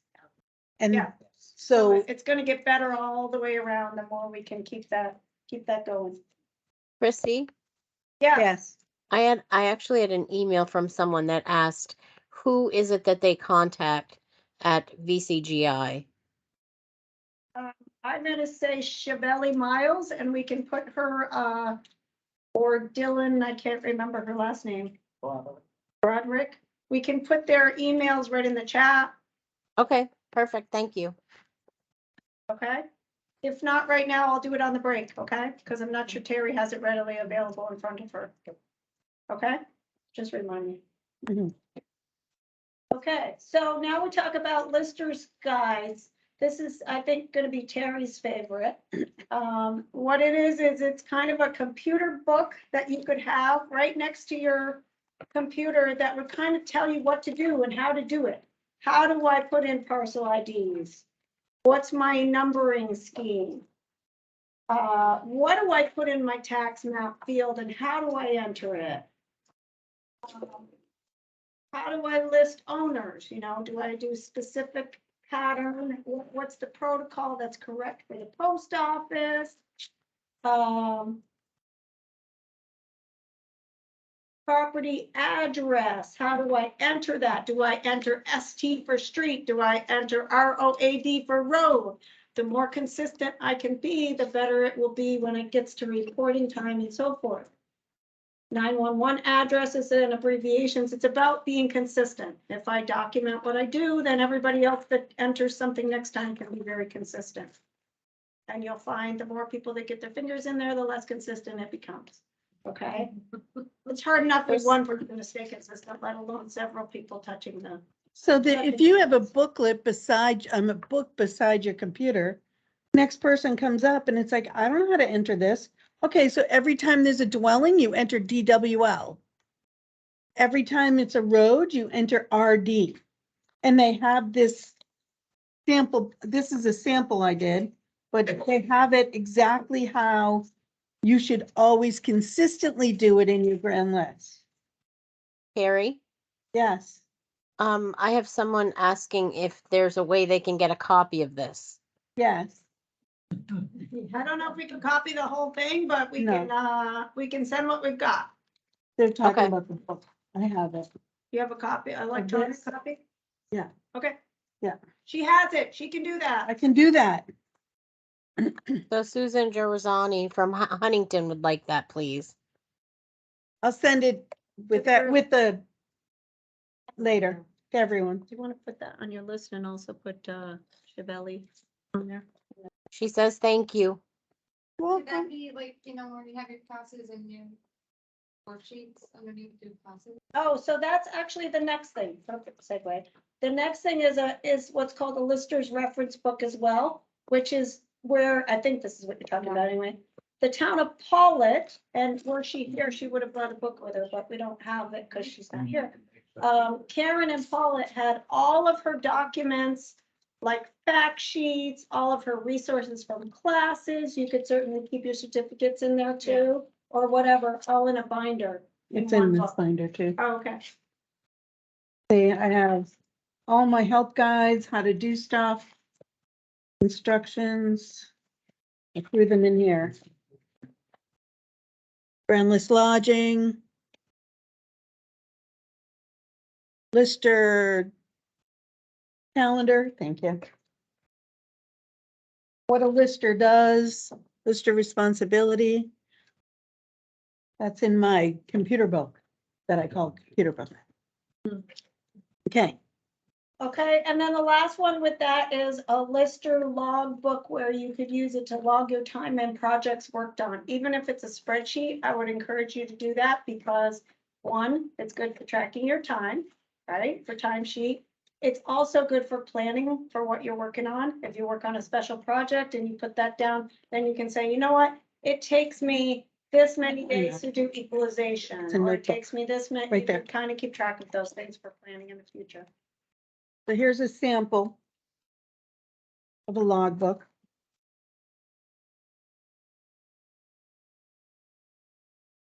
I went through the grand list year.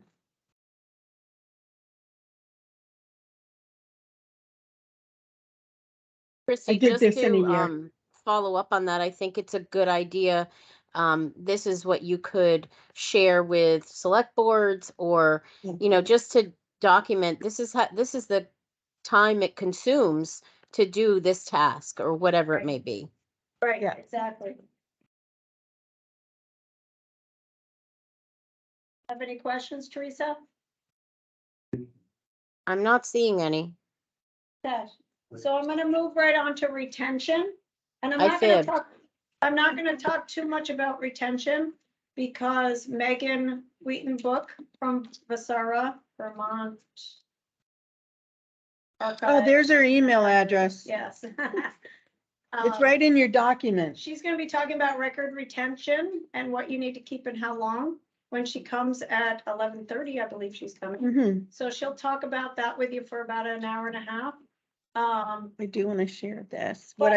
So some of the thoughts we had is, once you learn how long you gotta keep something, maybe you create stickers so that you can immediately tag them with destroy date. So you have it ready to go, and then folks can just whip it out when time is up and it's gone, okay? That's a thought. Policy book for retention, record retention. So one of the things that I learned from Megan, and she's probably gonna talk about, is the point about record retention and destruction is not as important as having a policy about record retention. It's not necessarily that some things aren't gonna be clear as day how long you should keep them, but you should have a policy about how long you keep them. And this, I learned the hard way by a town because a taxpayer was looking for something in an appeal. And I think it was something to do with Lister's notes from land schedule creation in 1998 or something. That's right now, Okay, 1993, why? and they did not have said records, and it wasn't so much about that, but they didn't have a policy for saying they didn't have the records and why they didn't have the records. I think that's good for now. So it might be a good point for Megan when we get talking about that. You guys want to just? No, well, they can sit here for now. Yeah. They're on next. Okay, so we're gonna move on to property transfers. So maybe a good creating a property transfer book where you have Shrewsbury does a copy of the PTTR, a copy of the deed. I'm gonna stress how important that is. The PTTR is just a receipt for a transaction. I always say that because the PTTR is not the goal, the deed is the goal, okay? So it's important to look at the deed when you get a PTTR coming through. Copy of the survey, if there's a new one, previous and new cost sheets, and sales verification forms if you have one. Maybe you keep all that together and then it makes your sales processing and your equalization validation a lot easier because you have everything relating to a sale all together in one place. Okay. And another thought, oh, can you go back? Another thought is sales verification letters and questionnaires printed ahead of time with a blank space for name and date, allows you to grab them and go quickly. Okay, develop a process for who's doing the mailing for sales verification forms, how you do it, who does it, and who does it go to. So again, when we talk about duties, maybe that's a new lister duty or something. Okay, you know what? I'm gonna put you in charge of sales verification forms. Every time a PTTR comes in, I want you to send this out. And then I want you to keep track of it in this spreadsheet. Just for an example. Okay? And a property sales book that we talked about, properties for sale or sold. When the property sells, maybe a copy of that sales sheet and place a copy in the property file. Make sure that guy's okay. That Nancy's with the man that went. Okay. Please. Yeah. She's got me nervous. Yeah. Okay. Yeah, we're good. We're good. Okay. All right. Any questions, Teresa? Just a comment from Christina Tardy. For town manager, all departments have to report on what they're working on every 2 weeks. It becomes public record or a public report for the select board. And I think, maybe in the bigger towns that might be done. I think it's somewhat tricky in the smaller towns. It's just a little more informal. Right. Having said that, I think it's great though to keep the select board informed about what you do and how much you do. Absolutely. It's so important that they don't and justifiably don't understand all that's involved with lister work. So Yes. I think it's good in the big picture to keep them informed about what you're working on and what's involved with it. Okay, so some other helpful hints. Marshall Swift Black Book. That's the residential Marshall Swift cost book. Okay, and what we're talking about here is creating your own sort of version of that. So maybe you take the description of what an average one-story is, and then you create pictures of what you called an average one-story in your town. So that when you go out to do that new house, you can say, hey, what else did we call average? Let's look at those pictures and see if it makes sense. And that keeps you very equitable if you can look at your own pictures, because if you've ever looked at that Marshall Swift book, you say, this isn't Vermont. These don't look like the houses I'm looking at. Well, make your own then. And then you can be consistent from there on. You're still going to use all the values in that book. You're still going to use all the descriptives in that book, but you're going to have your own book for application of that. How did we apply this? Okay. So some NIMRIC and CAMA ideas. Programming the F keys. Do you want to talk about that, or you want me to just walk through it, Terry, and then we'll Maybe walk through it I'll because just we walk don't have through enough these, time. yeah. Programming the F keys, we can get into that if we need to. But basically you can use your function keys to do repetitive wording that you might need.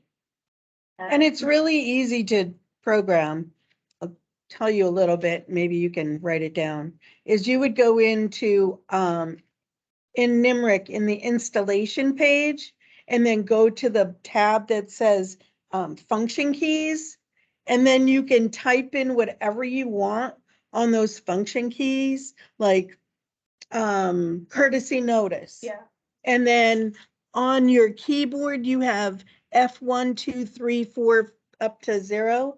And as long as you have a little note, put it in your book. This is what function key F2 does. And then you can hit that and it'll type it for you. And you don't have to keep typing it. So let's say you have property map changes and you have 50 of them. You could put property map acreage change in the F key. And then when you go to change of appraisal, you hit F2, F2 every time you have that. Or F5 or whatever wherever you say put it. is. Backup log for CAMA and NIMRIC. I'm going to push backing up as much as possible, but even more importantly, maybe keeping a log of when you do it and where it is. They always say have at least one backup on site, at least one backup off site somewhere. Okay, so in case your building gets flooded, which we know has happened in the past in some town offices, it has actually happened. It's good to have an offsite backup, and maybe that's just that you pay NIMRIC for their nightly whatever. If that works for you, that's great, but you have to have something. The idea is make sure you have a backup somewhere and that it's regularly happening. Okay, because God forbid it's not, you could have a world of hurt and a whole lot more work to do. Exporting from NIMRIC. I think we gave you some directions in the back of there. If not, we certainly can. You can do reports for acreage mismatches. So you can actually run reports in NIMRIC to show you where you have an acreage mismatch between what you've recorded and what you're putting in miscellaneous fields or what you're valuing. And sometimes it's just a matter of catching up with each other. Yeah, but one place is a half an acre, another place is an acre and a half.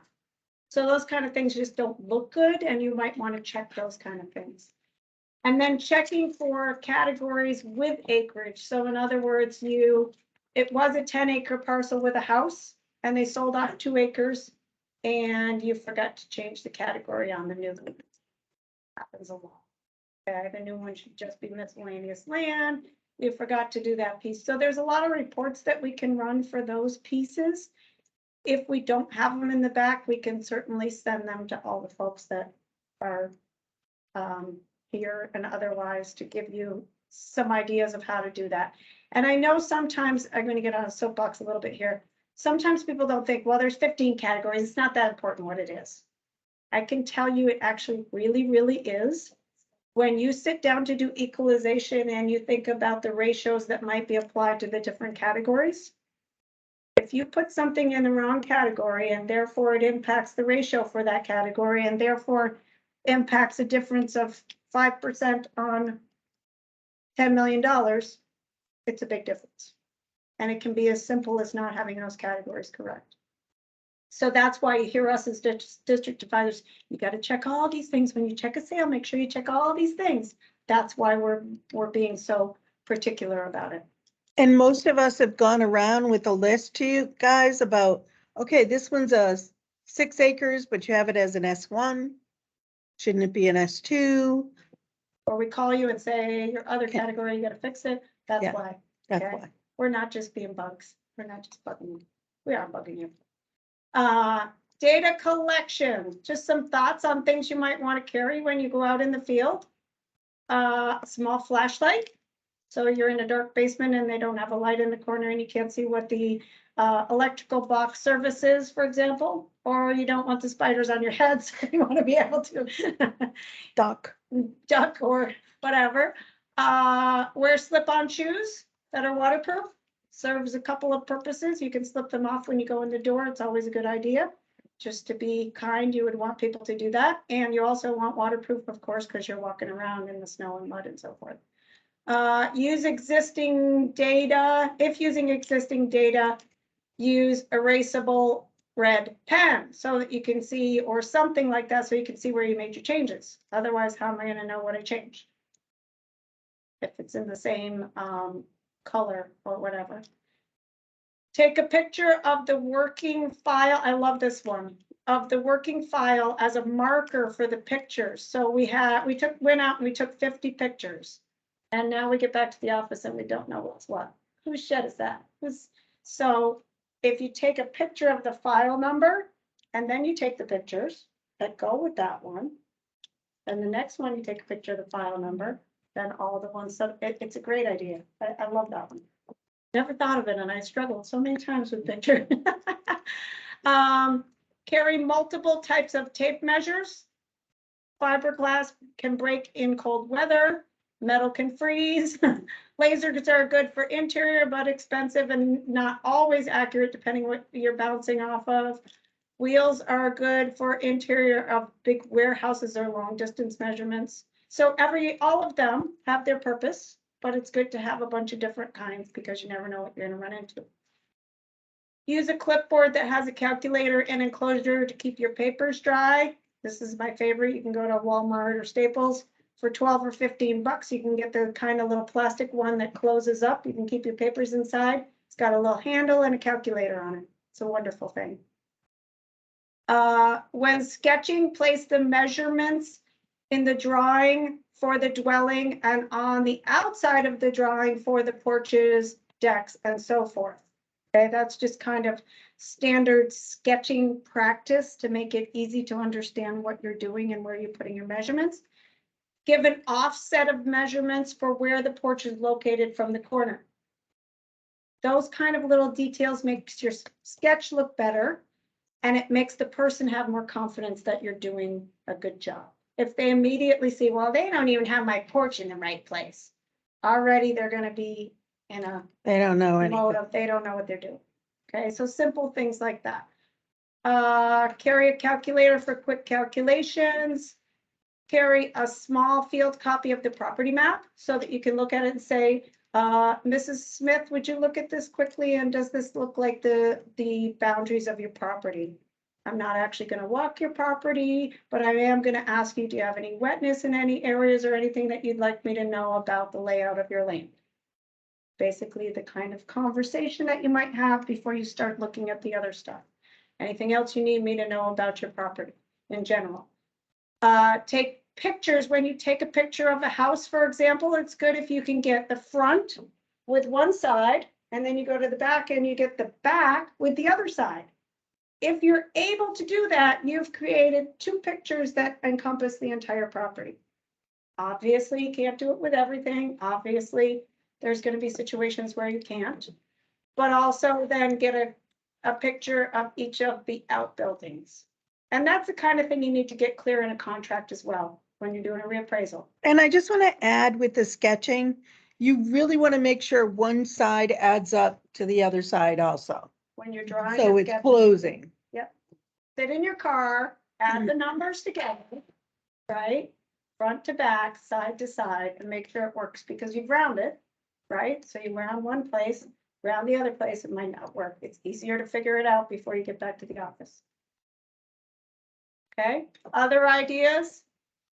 Grand list in a printed binder format for view with separations of each letter alphabetically. Benson and Orwell does this. Okay, just to find properties easier.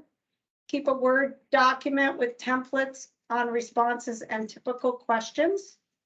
So just kind of where, different documents that you're keeping in one place that might help you going forward. That was from Hartford. When the owner files a grievance or exempt application, file the document, including date, stamp, and name.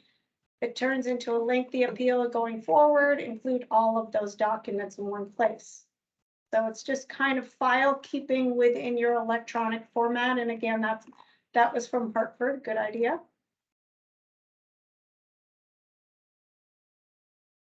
I'm getting there. Okay. Organize emails. I do this myself. Organize emails with folders of subjects. So it's it's no different than your file cabinet. It's just that you're doing it electronically so that you can find things in the future. So you have subject matter folders and then you keep related documents. And the nice thing about email I find is once you do that, then you can just do a search for specific words and it will search things. Terry will tell you sometimes I'll pull out an email from 2001 and they look at me like I have 3 heads. But that's how I do it. I'm just searching by a word or whatever. So on page 9 is the re-inspect report, how to run that, how to type it in. Look, it's not showing the whole thing. Let me. Yeah, I'm not going to go through this No. specifically because I think the directions are pretty good. Yeah. We'll have them here. So you have your re-inspect, you have your your percent complete and how to do that in Microsoft. Your re-inspect schedule is on, which is good to keep in the file, so you know when you're going to re-inspect it, because the percent complete isn't done. Hold on, that's on page 13. 13. Yep, so that's so you can put a date each year if somebody is improving over years and you can, or building over years, and you can talk about the percent complete while you're right there. Put it in the file. If you work with the property owner on it, it saves a lot of grief later. Mike and Ken. You could get a label maker. Yep, this is from Royalton. They have a little label maker that they got. I have that same label maker. And then to print from Nimerick. Oh, this is Labels. to print labels from Nimerick. Yep. Yep. How to print. And if you have a specific thing that you need to print, certain zip codes or something, you don't know how to do it, you can either call us and we'll figure out the expression for you, or you can call Chris at Nimerick and he'll help you figure it out. Either one. Page 15 is that grievance notice in writing that you could give to the property owner we talked about. And sales verification forms. Sample of those, buyers and sellers. Yep. Take a 2-second review. So as far as sales verification forms, what I hear sometimes is, well, we don't need to do that because the state does that. Okay. We only do it on a limited basis when we think something is an outlier or extreme. Okay. We can also do it upon request, but I would urge you to not have it be your only source of information. The reason being is you can tailor yours to have different information about your town, which might entice a person to answer more questions for you. A person may be more off-putting about the tax department, okay, and less willing to answer questions, or more willing. You never know which way that's going to go, okay? But I think that it's really important, and I stress the importance of those ratios and so forth. And with the changing market, it's really, really important to get a finger on the pulse of what's happening in your town. It will help you when it comes to reappraisal time. It will help you when it comes to equalization time. So it's really important to do that. So if you're not doing it, I would suggest you develop some sort of protocol to do it. Okay? Talk with your district advisor about which one to use. The wording of the questions is super important. Okay, that kind of thing. And this is that backup log that we talked about, which the town of Bethel showed, just a spreadsheet that they showed date, time, and who did what backup. Okay. And the last couple of pages are exporting from NIMRIC and how exactly to do it. It's a blow by blow. And that's what that one would look like. And this is how you would do if someone calls in and says, I would like a list of all your addresses. Okay, this is the process you would go through to create that. Okay. Up just a. Sure. Yep. The buyer sales verification form. Yep. The seller sales verification form. What do you do if they come back with different answers? That's exactly why you send it to both, because they often do. Okay, So They they do. you may, do. you look for consistency and maybe you don't believe either. Or maybe this is a struggle we always come up to. So what we look for is consistency between either did it match something else, right? So for example, they say there's personal property involved. Well, first of all, they're supposed to put that on the PTTR. So did they declare it on the PTTR? That's one indication. They don't always do that. So I'm just gonna look further. Did they put it in MLS in the description of what was for sale? Includes lawn tractor and dishes or whatever, okay? Then I'm backing up and I now have two sources to say this is in fact what happened. Because if you give me one as a town, right, you say, I know they sold some personal property with that. That's not enough for me. I gotta know how much. If they say $5,000 and then the seller also says $5,000, ooh, I got something to hang my hat on. What will often happen is one thinks it's worth $1 million and one thinks it's worth, right? So I've either got to decide, is it enough of an indication that I'm gonna throw that sale altogether because I don't know? Or I can get some more information from somebody else. Can I talk to the realtor?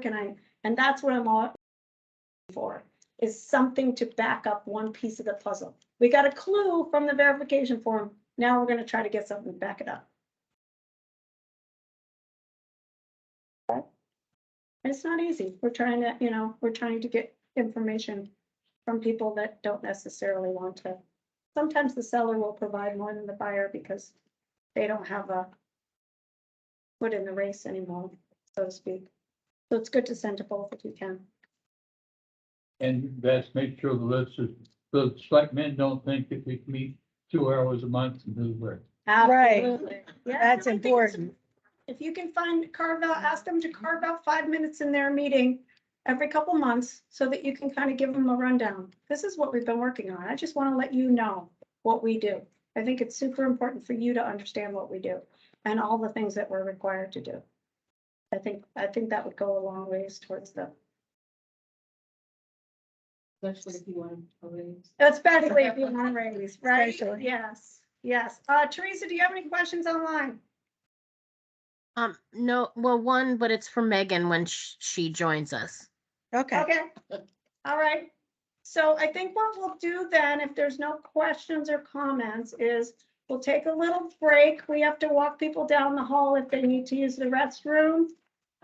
We'll let Megan get set up and we'll put out our extra paperwork that we had. So maybe let's say 10 minutes and then we'll get rolling again. Does that sound good? Did you bring copies? So, we do have copies, Okay. and then, There's just, yeah, and Are you I able to have s- it. I just sent you the power. Oh, you didn't. Are you able to stop the recording or pause it? No. No. All right, so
We cannot hear you.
We're still not hearing you.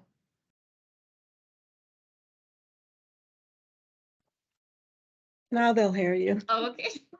Did you get any of that? No. No. Okay. So, What did that mean? sorry about that. So my name's Megan Wheaton-Book. I'm a records manager at the state of Vermont. And we're gonna go over really quickly today, what records management is in the state, what's required by law, what are some of the benefits of records management, and then how to also build your program, with some, hopefully some steps that you can take, to get a better handle on your information. So Steve, introduced himself a little bit, but, because you probably at home didn't hear him, he's gonna come and do another intro of the local records program. I think they can hear you from there now. Okay, great. Ask her if they can hear now. Can you hear me okay? Lisa, can you hear him okay? Yes, I can. Okay, great. So my name's Steve Picazio. I'm also a records information management specialist at Visara, and I am the Vermont Local Records Program contact person. So the Vermont Local Records Program is Visara's project to have a contact with municipal employees working with their records management. So it's a program that is intended to assist local governments to meet their record keeping requirements. It's part of an ongoing collaboration between Visara and local governments. So what we do is we develop and implement retention schedules, which Meg will talk about in a little bit. And we'll talk about what a retention schedule is, but essentially it's the overarching policy which you can use to manage your records. That is created through a program called Targeted Assistance. So that's where we collaborate with you and we create a policy that works with statute and works with your business practices. And we do regular meetings with people in municipal government. And so we encourage people to partake in those and reach out and we want to talk to you. Awesome. Can you? We had a quick question right out of the gate, if I could ask it, please. Sure. So this is a question for Megan. Are listers records retention under Secretary of State retention schedule? Can you share the link for the Secretary of State page? It feels like the website link changed in the past few years. It has, yes. So yes, we can absolutely send that out to you guys and get that to you for sure. Yes. Perfect. Thank you. So, as I said, we're going to start with a broad overview of what records management is in the state of Vermont. So we're going to start with, the basics. What is a public record? So we can look to statute. So 1 VSA 317 tells us that Public record means anything that is written or recorded, regardless of format, which is produced or acquired in the course of agency business. So this means that anything that you're creating as part of your job as a lister is a public record.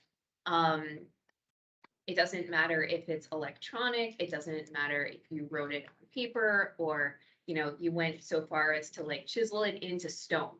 That's still a public record. And I do want to call out specifically that we are talking about electronic records here as well. So as we're moving into a more you know, BT Pi system, we're moving into more electronic records, things are being created electronically now. Don't forget about those as well. You know, we want to make sure that that's in the forefront. So in addition to looking at 1 VSA 317, we can also look at, can you advance? I think my slides are off. Yeah, can you go forward? Oh, nope, sorry. Back. There we go. So if we look at 1 VSA 317A, which is the next statute, we actually get this really great mandate from the General Assembly about what we need to do with our public records. So we are required by Vermont law to manage our information, and specifically, it sets up the expectation for public records to be managed systematically. So meaning that it's planned and structured to better support efficient operations, reduce costs, promote access, and protect the legal, administrative, and informational value of our records, particularly those with enduring value. Statute's also very clear that we have to retain our public records unless we're specifically authorized by either a law or an approved record schedule to destroy them or give them away. So, and that's what's on the screen here. Can you advance? So our next question is probably going to be, well, what do we mean by systematic? That's a little vague. For a Vermont specific answer, we can again look at Title III, Section 117A. And while Title III doesn't necessarily apply to the local level, it's a great guidepost. So think of this as a best practice. But in Title III, what we're seeing is that systematic management is control of records from creation or receipt until their ultimate disposition, which often means destruction or sometimes permanent preservation, maybe in your town clerk's office. So establishing an ongoing systematic management is really the goal of every program for our public agencies, which towns are part of. And this is usually where we need the most support. So Vermont statute also requires the creation of a record schedule. Some questions that we've received in the past are, why can't we go back to disposition orders?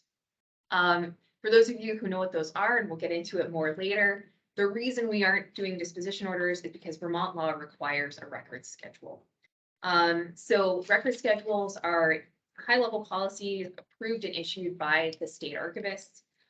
They consolidate all of our record-keeping requirements into one resource, and they act as a governance document for the full life cycle management, including retention and disposition of public records. And again, we are required, PSARA is required to issue these based on Title 317. So moving along, some of the benefits of doing records management. So obviously, the idea is that with more systematic management, we're improving our business operations. We know what information is needed and why it's needed. We can minimize our legal risks by complying with state and federal laws. We decrease our records retrieval and response time by getting the right information to the right people at the right time. And ultimately, this should help us reduce unnecessary costs. So rather than arguing with your select board for, I need more storage space or I need another filing cabinet, you can manage your records so that you're not always outgrowing your space. You know, I don't know if anyone on the call or here has ever tried to argue with your select board for more funding, but this is definitely not an area where you're going to get a lot of success. All right, so now to the sort of the juicy part of our presentation. How do we build our programs?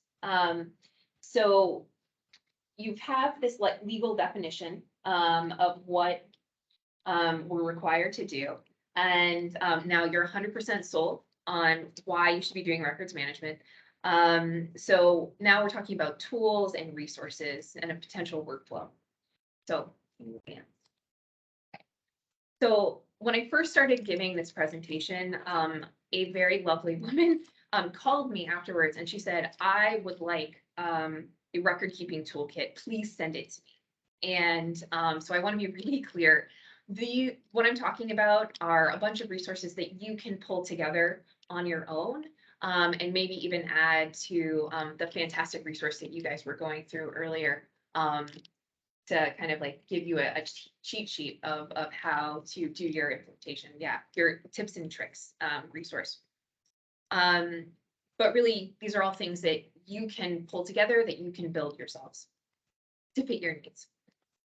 So there are 4 major components to any record keeping program. And the first is high level governance documents. So these are forming your foundation for what the expectation is for your records. And then we're going to move to 3 and 4, which is implementation focused resources.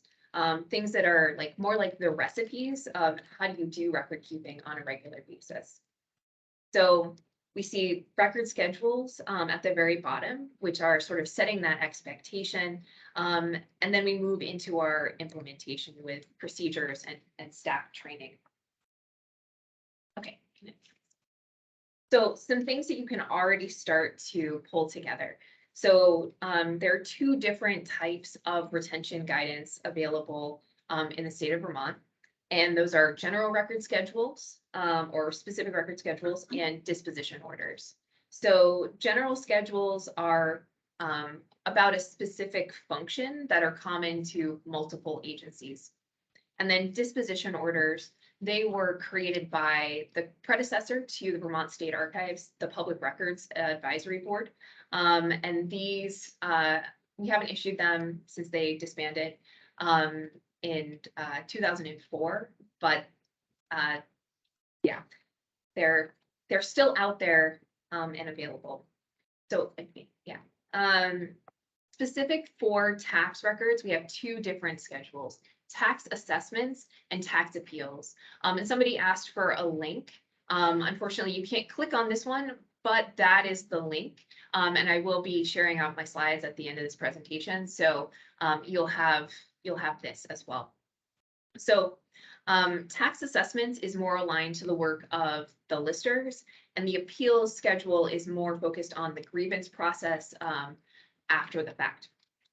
Okay, so this is what the schedule actually looks like once you get in past the first page. So at the very top in the first purple circle, we see a number, and this number, GRS 1570, 1170, need new glasses. That one is what you need to cite in your records management policy in order to be compliant with state law. There's some text underneath that gives you just a broad scope of what is covered by the record schedule. And then under retention, where it says tax assessments, returns, and claims, and significant supporting materials, all of that is sort of a summary of what you would do with your records. And then, sorry, go back. Yeah, and then we have some nice columns. So for tax assessments generally, we're going to find different types of records. And within the record schedule, we've itemized those categories of records. So that's what you see on the left-hand column, that's circled agreements. In one column over, we have an applicability and use statement, which tells you what's covered by that category. And then if we jump all the way over to the right side of the page, we have the minimum retention and disposition for that category of record. So record schedules are a very technical document, and they are required by Vermont law. So in a minute, I'm going to show you something that I think will be more user-friendly that I would hope that you would use instead. Can you advance? So if there isn't a record schedule, but you still have some records that might be covered by a disposition order, you could still potentially use that. If if you feel that they're still legally applicable. Laws change, disposition orders were issued prior to 2004, so laws have been updated since then. So it's sort of like a use with caution as to whether or not you want to actually move forward with those. It might work for you though. Okay. Yeah, so this is just in case you ever run into one, this is what a disposition order looks like. Again, we are phasing these out, and we phase them out upon request. So if somebody has a record that they're like, well, it's on a disposition order, but it's not on a schedule, if you want to reach out to us or through PVR and we can work together as a group, we can hopefully issue out a schedule to cover that gap. Okay. So remember, record schedules are going to cover your electronic records as well.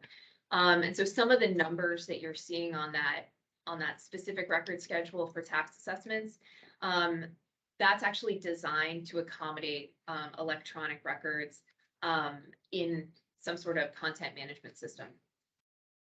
You guys might not be there yet, but someday on the horizon, maybe this will be automated and you won't have to think about any records that are in your electronic environment.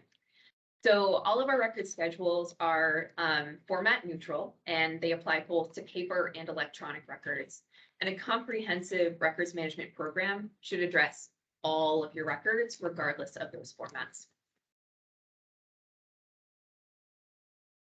So some additional resources to add to your toolkit. In addition to the schedules and disposition orders, BGS has a contract with a group called Secure Shred. And the last time I checked, if you shred quarterly, I think it comes out to $140 a year. And that's for like a 64-gallon tote. So if you're going to do a clean out, that BGS contract could be a really great resource for you to look into. And if you need that contact info, just let us know and we can get that for you. Picazio also has a number of best practices and standards on scanning and imaging records that deal with information security. So making sure that you're not accidentally disclosing information that you shouldn't be. So check out our website. The link is written out there. And then you can also incorporate these best practices into policies and procedures that are, again, going to sort of act as cheat sheets for how your staff will store your records and how and when to destroy them or preserve them.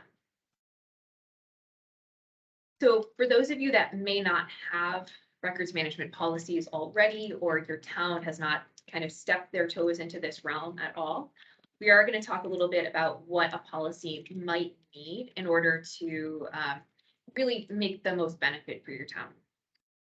So I like to highlight these 5 areas, and that ensures that your policy is really clear in case your citizens want to know what it is that you're doing with all of their records. So first off, we like to start with purpose. So this identifies what are your goals for this records management program.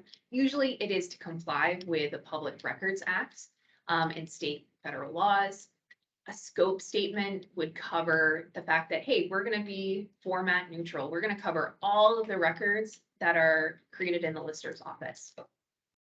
Identifying the major laws or standards that you're going to be using to govern your records. So this is a great place to point to PVR's tips and tricks manual. It's also a great place to look at the Public Records Act, stuff like that. Identifying the record schedules that you're planning on using and adopting. Again, that tax assessment schedule would be one I would highly recommend. And then procedures. So how are you going to implement those guidelines and this policy in real life, in real time? So this is just an example of what your policy could look like. And the link on the bottom there is where you could actually like download this as a template. We developed this originally with town clerks and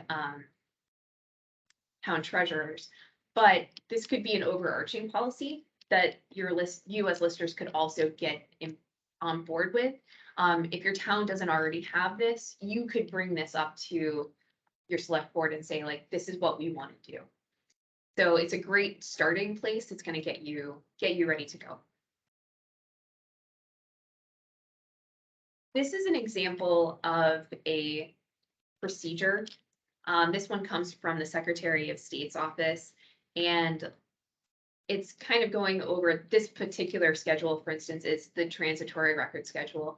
It covers records that have no legal or business requirement to create or receive. They're just those things that come in, like, hey, here's a cute cat meme, or a newspaper from, the town's newspapers, or some sort of office supply catalog. All of these kinds of records that you just collect in your office sometimes, but you have no reason to actually manage them. This allows you to get rid of those records. And this is kind of giving the Secretary of State's office the guidelines of how we would use that and how we would move forward. So this one is one more specifically geared towards listers. And we're gonna put this in the chat later. And it's actually one that I gave you guys as a handout. And you remember earlier I said the record schedules are really technical document and kind of hard to deal with. This is where I think you're gonna get better use case. So I've worked with PVR for multiple years on crafting this. Barb, Yeah.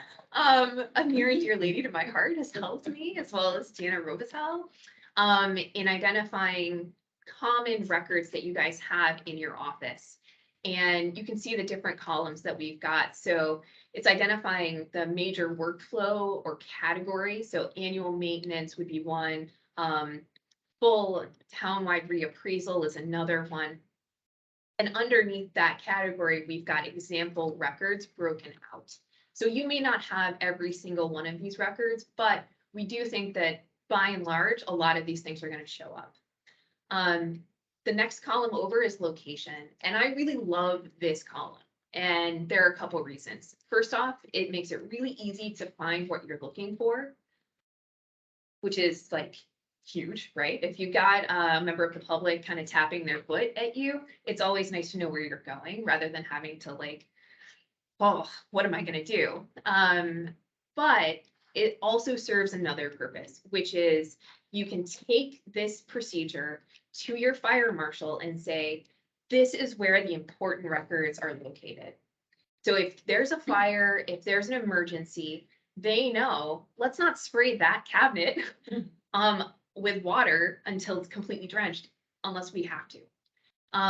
You can also use it to say, oh, we know that a giant storm is coming, like Irene, and we're going to move our records to a different location. You can take the ones that you know have the highest value to your town. They are like, the last reappraisal records, or this is your current year's annual maintenance. And you can move those to a higher place. So that column itself is doing a heavy lift to not only help you find and access your records on a regular basis, but it's also helping you with continuity of operations in case of an emergency. So please don't delete that column. The next one, this one's required by Vermont law, is that you have to map your records to a record schedule or disposition order. And so as part of this example that we're going to share, Barb, Deanna, and I have worked through where we think these things are best mapped to. And then we tell you in real terms what is required by the state. So what is the state minimum? In this case, property record cards are going to be retained until they're superseded by a new card plus 3 years, and then you can recycle them. We've given you PVR's recommended retention, which most of the time does totally match up with the language that Vasara has, but it might be, again, just a little bit more user-friendly. So that you kind of know what we're talking about. You're not in records management speak. And then we give you another column. And this one is for your town specific retention. So if you decide we want to keep this for 5 years longer, than what the state's recommending, you can do that retention flex.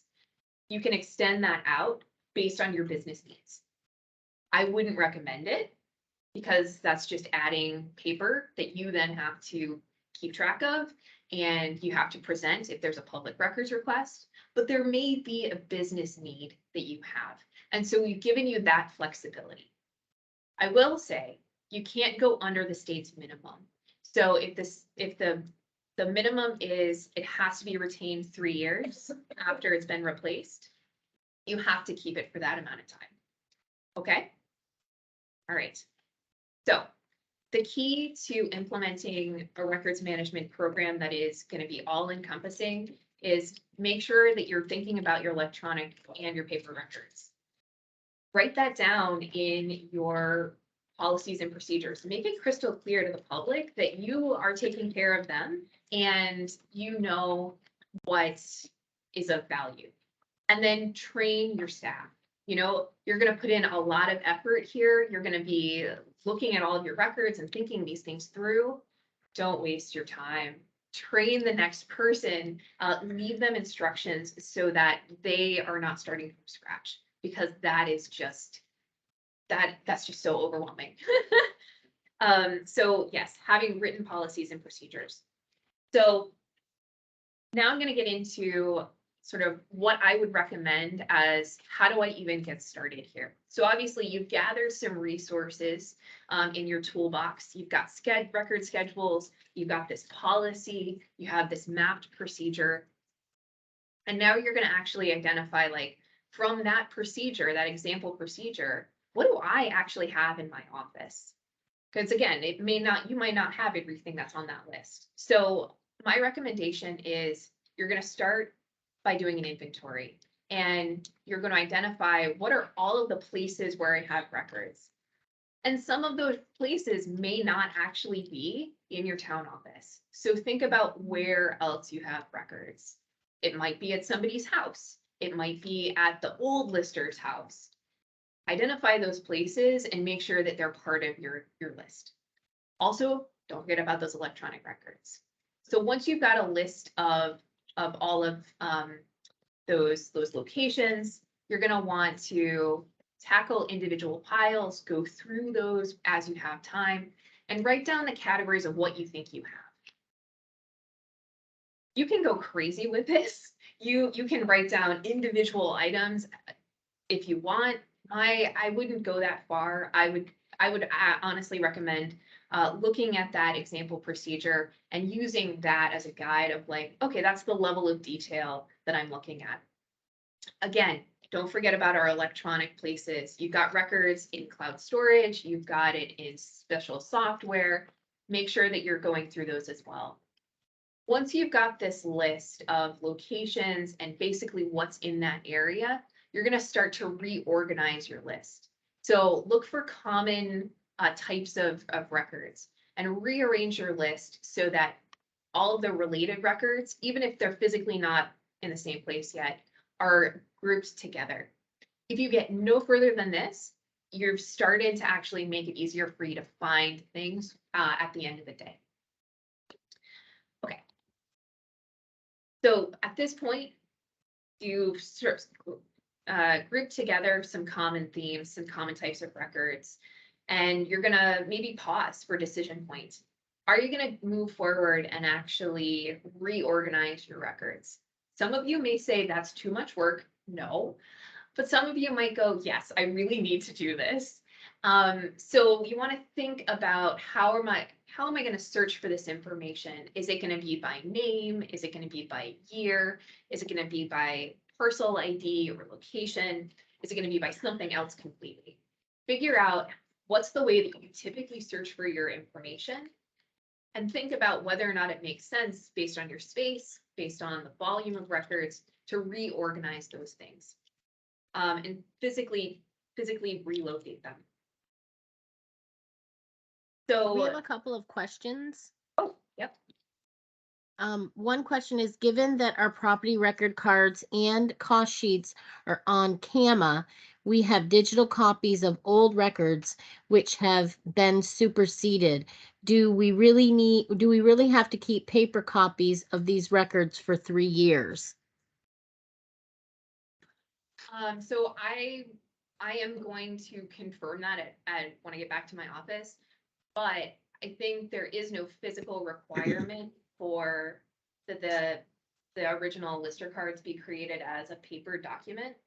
So I'm gonna confirm that at my office. If it's the case that they don't have to be in a physical format, then yes, once you've converted it into an electronic record, you could potentially just store it electronically. Okay, and then the other one was, I think, more of a comment, but Hartford has a 4-binder appraisal, 2010, for the hydro dam. The value has not been touched. I dare not to throw that file away. Christie is shaking her head no, so I'm gonna defer to her as the guru. It's not superseded. Yeah. Yeah. So Right. if it's not been superseded, it would be still in place. Yes, okay, thank you. Okay, so let's say you've determined how you're gonna reorganize your files. You're gonna do it by retention timeframe of like, what can I get rid of and when can I get rid of it? My recommendation is take your inventory that you've started to build together, and you can use the example procedure as well that we've given as a guide, and just start to use visual cues to identify what records are what. So in one town, I know one clerk went through and she put colored dots on her different filing cabinets based on when the retention was going to be. So a green dot was for this is going to be thrown out annually. You know, an orange dot was every 3 years, and a red dot was permanent records. You could do it that way. I know another town who went to the nth degree. I wouldn't necessarily say you should do this, but it was very interesting. She actually labeled every single folder in her office with one of those 3x5 sticky labels. And on it, she had computer printed not only what the record was supposed to be, the schedule that it was supposed to be covered by, when it was up for retention, and what to do with it. So she made it extremely clear when those records were going to go. You could also, yes, this is a beautiful example of basically just that. I don't know if you guys can see me. Only if I change it. Oh, okay. Well, They saw I'll show that. you- I'll show you, yeah. They did see Yes, that. yes, so you could use this GL here, destroyed it label, to do some of this work for you. I know other folks, they had to replace their folders anyway, and they replaced them with colored folders. So again, just like that dot, use visual cues to help you identify what can go and when. And co-locate records that have similar retention timeframes. So all of the transitory stuff at the end of the year, you're going to kick it out, maybe put it all in one drawer. Just an idea of ways that you could make this easier on yourself and those that come after you. You'll also notice on the screen, we've got location of records, temporary files. Maybe you don't want to get into the weeds to differentiate, okay, it's filing cabinet A and it's drawer 1. Maybe that's too complicated or nonsensical to you. Maybe you just want to say something like temporary files. So just, again, this is as flexible and as responsive as you want it to be. So you can take it any direction that makes sense for you. Just make sure you explain it to your colleagues. We have another quick question. Oh, yeah. Christina Tardy would like to know, can you explain superseded again with more examples? Yes. So depending on what the record is that you're looking at, so if it's the annual maintenance, that gets superseded by next year's annual maintenance when you get to next year. So that is going to happen on an annual basis. The townwide reappraisal, that is going to get superseded the next time you do a townwide reappraisal. So we're using superseded very specifically as it relates to the workflow that the record was created under.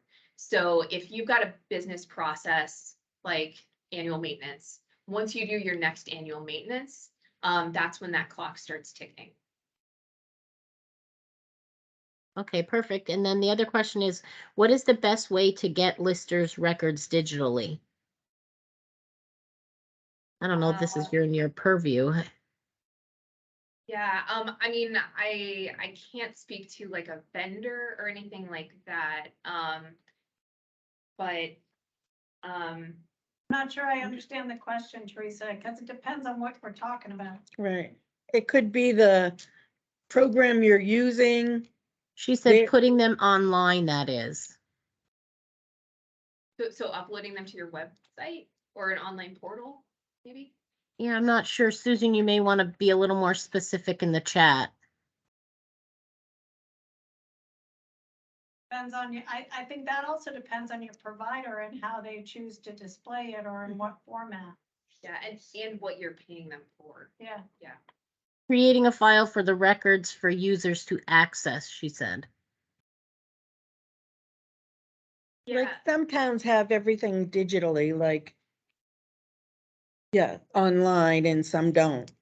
I think But again, I think it depends it's, on what you're using for a provider or a format, whether you're just doing PDFs or whether it's part of that program that you're using and how they're gonna upload things. Yeah. They don't, she said we don't have the, oh, go. She Go said ahead, we don't Teresa. have the budget for the provider. then you can't do it. Right. Well, if they were just trying to get things on a website, then it would probably just be scanning in PDF or something similar. Would be the only simple way to provide things online that I can think of. Yeah. Maybe you could check with other towns, Susan, just to see smaller towns, what they're doing. And then Christina Tardy just said, regarding superseding townwide reval cards, are you saying we should keep the card the assessor had in hand at reval with owner signature to allow inspection until next reappraisal? I'm confused and need clarification on this, please. Can you hear me, Teresa? Yes. Okay, so if she's talking about something that has an owner's signature on it, then I think what she's talking about is a data collection card, which is different than a property record card. So Yeah, she called it a reval card. Yeah, I'm thinking that's the data collection card. In other words, the card they took in the field. Yep, that's what she just confirmed. Yes, data collection card. Okay, so unlike a property record card that would in fact be superseded, that's not necessarily superseded by anything. So I'm gonna go back to Megan to say, in terms of a question, Megan, it's more a one-time data collection form used at the time of reappraisal. Yeah, so when we were working on this, we thought that it made most sense to retain that until you do your next reappraisal, just so that you've got that baseline. It's not necessarily getting superseded by another one, but it is an important piece of information as to how you created that reappraisal. So you want to retain it until you do the next one.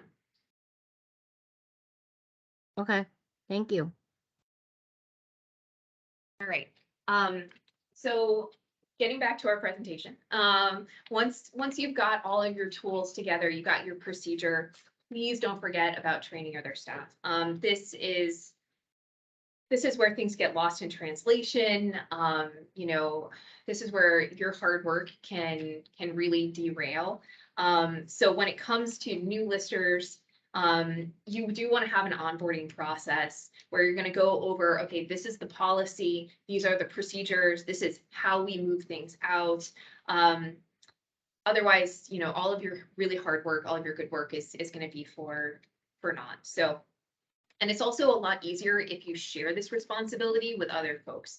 So rather than just being, you know, the lone wolf, you know, in the woods howling at the moon, it's better to have other people with you that can also share the burden of remembering Oh, we don't get rid of that until the next reappraisal and have that sort of brain trust available to you. Okay, so remember, a record keeping program really doesn't happen overnight. And before we end, I just want to remind you, this isn't a quick project. So even with all of the resources that we've gone over, you need to keep in mind that you've got your specific business requirements in your town that might extend your retention. And if you do, and you want to extend that retention, reach out to Basara. We're happy to talk with you guys and work through what's going on. I will probably end up calling Barb and Christie and Deanna and being like, please give me your wealth of knowledge as well. So even at the state level, we are also relying on other folks and doing this as a community. Keep in mind, we're not just talking about paper records, we're also talking about our electronic stuff. And better record keeping is going to help you at the end of the day because it'll make you more confident in the decisions that you're making, that you had all of the information that you needed in order to do your day-to-day operations. So you'll have that right information when the member of the public comes to you. And if you don't have it anymore because you got rid of those records through a record schedule, you can tell them that. You can say, I'm not legally required to keep this anymore. And so that record is gone. And that's the fastest way to respond to a public records request, right? Is that record doesn't exist anymore. Legally, it doesn't exist anymore. So finally, my last tip is share this work out. Having partners so that it's not just you will make this a lot easier. And if it works for your town and it doesn't at all, talking with your town clerk, talking with your treasurer, they may have already done a lot of this work, so you don't have to build your own policy. They may have already started a procedure. They may already have talked to the fire marshal about where the important records are kept. So you just need to tag into that network of people in your town to make this a little bit easier. Always communicate what you're doing. And if you are the first person who's leading this charge, try and get that clerk on board, try and get that treasurer because they are also going to need help with this. This is hard stuff. So you've asked some great questions throughout, but if you do have any other questions, I'm happy to try and answer them. And thanks so much for listening. So I have a question. Yeah. Say you have a lister that was there just prior to you, and now you're going through this list and you realize that the other lister threw all this stuff away and you don't have the documentation. What do they have to do to bring their office back up to being legal? Yeah, that's a great question. So if you find out that the previous incumbent was not managing their information, reach out to Basara. We will issue a memo basically that says, hey, this happened. And that memo is something that you can provide to the public in case they ask for those things. It's a little bit of coverage that we acknowledge that some things were happening that's not what we would want and not in keeping with Public Records Act. And then institute a policy. Stop destroying things if you know that you are responsible for keeping them, and build from day forward. I would also, I depending on how much stuff we're talking, you might want to bring it up at a select board meeting and just make it clear that, hey, this happened. And we're trying to rectify the situation. People like transparency. So, I would try and be, without being overly dramatic or like accusatory, I would just be clear of what happened. Some towns did, there were accidents in every town, right, that happened. One town, the head lister went out to lunch and said to the new lister, new temp, throw away this record. And unfortunately, they threw out the wrong pile and they threw out the reappraisal, the most recent reappraisal. And things like that happen. It did, I think that particular instance did go to litigation. But, being clear about what happened and, it was an accident is a lot better than trying to cover it up.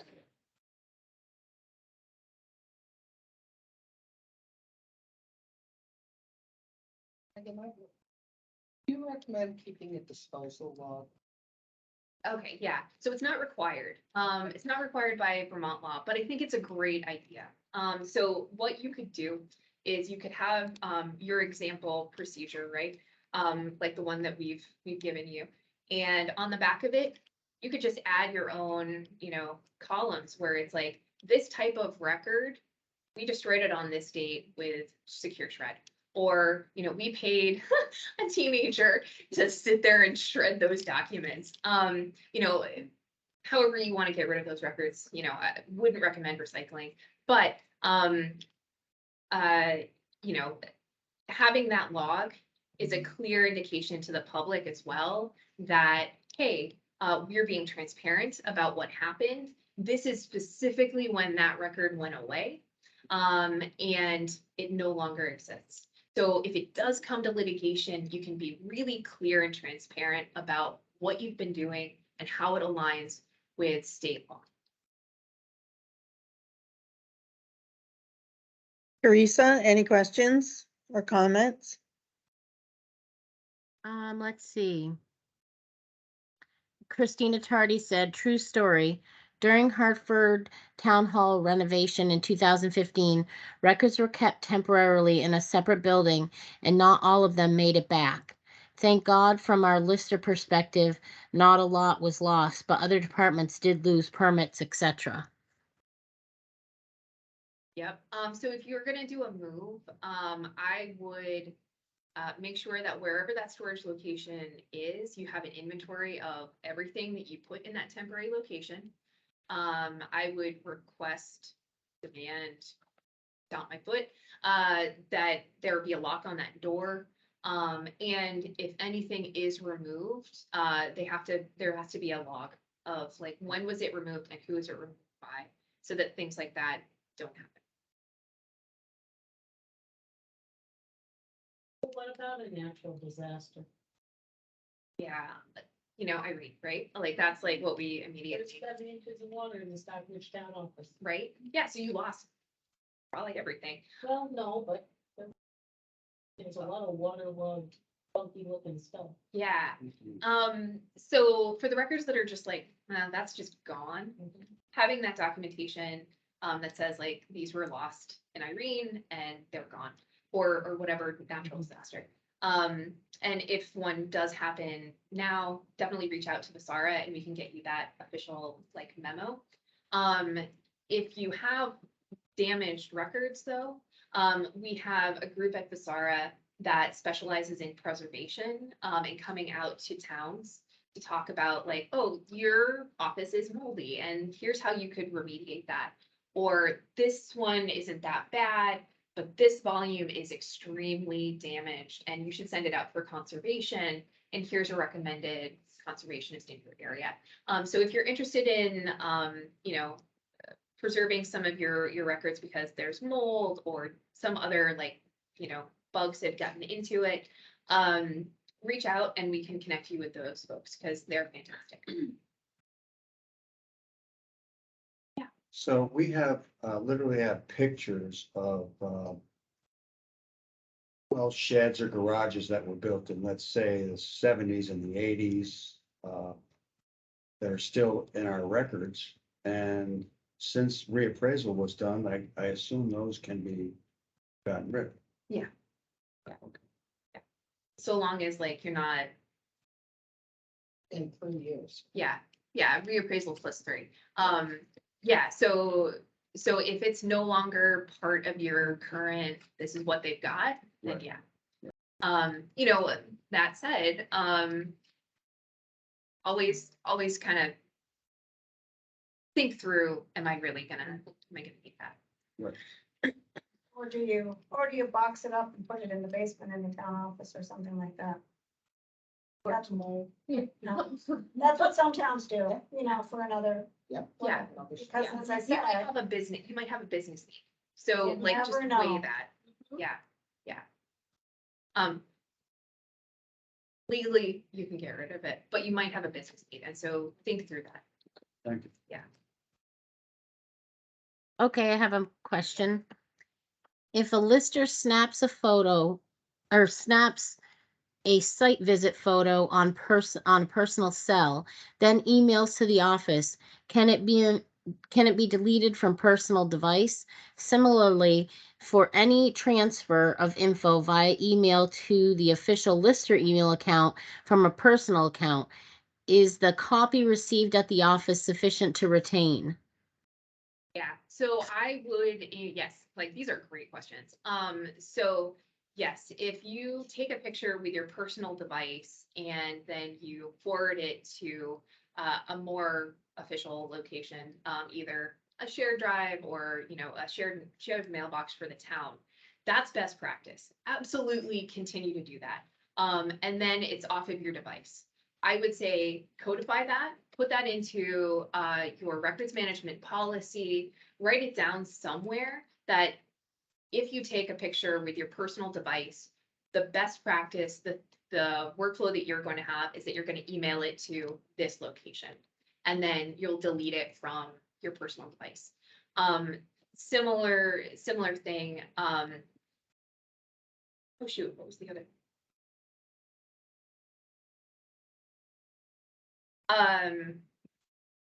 Yeah, so if you have a personal email and you're kind of forwarding it to a more town specific email, that is also what I would highly recommend. So, most towns are not, unfortunately, giving all of us individual email accounts. They might have one. So I would definitely write it down as a policy that anything that comes to a personal email gets rerouted to a more stable location, one that's maybe not associated with an individual, but with the office generally. That way it outlasts you as the incumbent, and it makes it to whoever's going to need it in the future. Email management can get really tricky and fun, and a headache for you guys, not less fun for you. But if that's something that you guys are interested in the future, we can definitely like talk about that. But definitely best practice would be if you get it on your personal device or in a personal account, forward it to the official one and then remove it from your own account. That way, the public records request comes in, you can point to your policy, you can point to that written documentation that says, this is what we always do, and here is that account, here is that documentation. Yeah. Okay, and then one, yeah. oh. Sorry. All right, hold on, Teresa. Okay, so speaking about like email correspondence and personal correspondence, if in your file you have email or personal correspondence, us is retain until obsolete. Yeah. When is obsolete? Is it like, does correspondence happen, now you have a new town lines, now you have new values? Or is it person moved, or lister doesn't work here anymore? Like, what is obsolete? Yeah, so Did you hear the question? Teresa? It was a little hard to hear it. yeah, so the question is, for routine correspondence, the official guidance is retain until obsolete. When does obsolete happen? And that is completely contingent on what's in that email. So there's no smoking gun here. It is going to be, what is that email really focused on? Is it, we are discussing how the next reappraisal is going to happen, or we're making determinations about a particular appraisal. I would retain it according to that bigger workflow. If it's more like, hey, Johnny, I'm coming over tomorrow to do your inspection or your appraisal, maybe you don't need that for as long.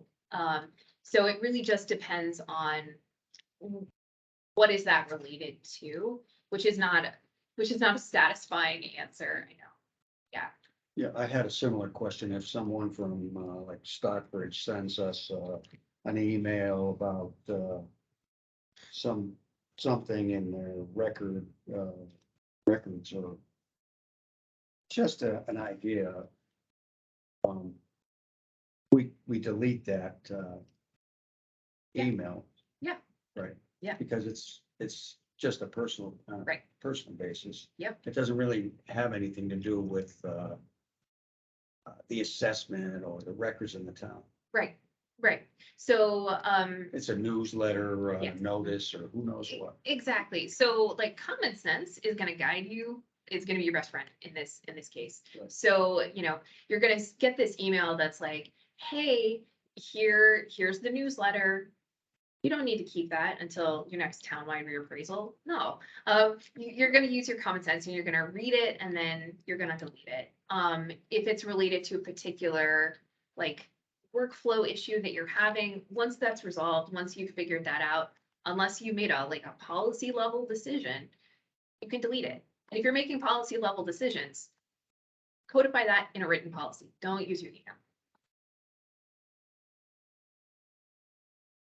Okay. This, Go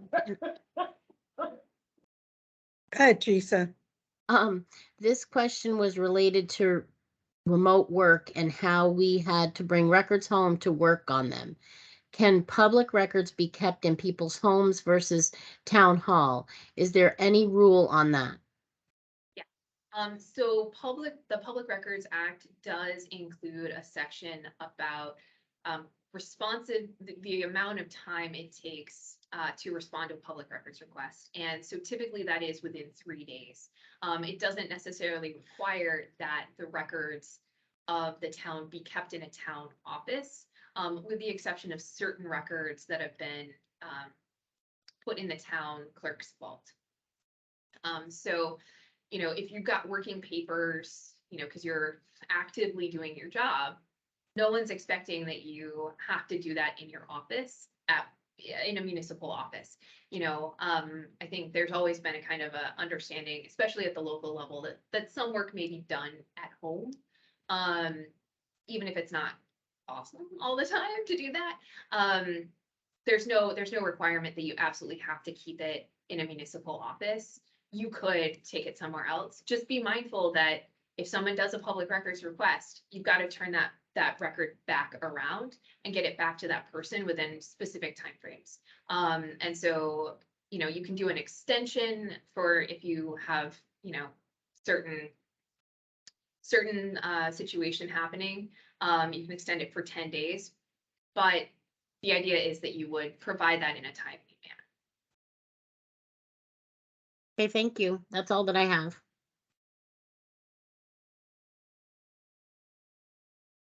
Yeah, oh, yeah. This, I don't know whether this is you or goes back to what we were talking about before. Lister cards, et cetera, public record. Someone requests them. They get them free? Do they get charged for them? How is that? Because some of those requests can be hours worth of work. Right. Yeah, so, And while they're public record, right. Yeah, so this is the Secretary of State's opinion, is that you can't charge for, the search, but you can charge for if you had to make a derivative of it. So let's say someone's like, I want a copy of all of your Lister cards.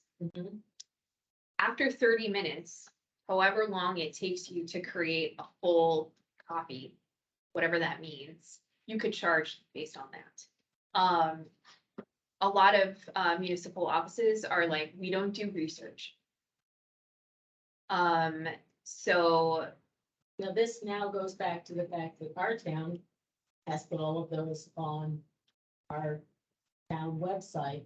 And if they want those in print, they pay per copy. yes, yep, yeah. So that would comply with the uniform. But it does, okay.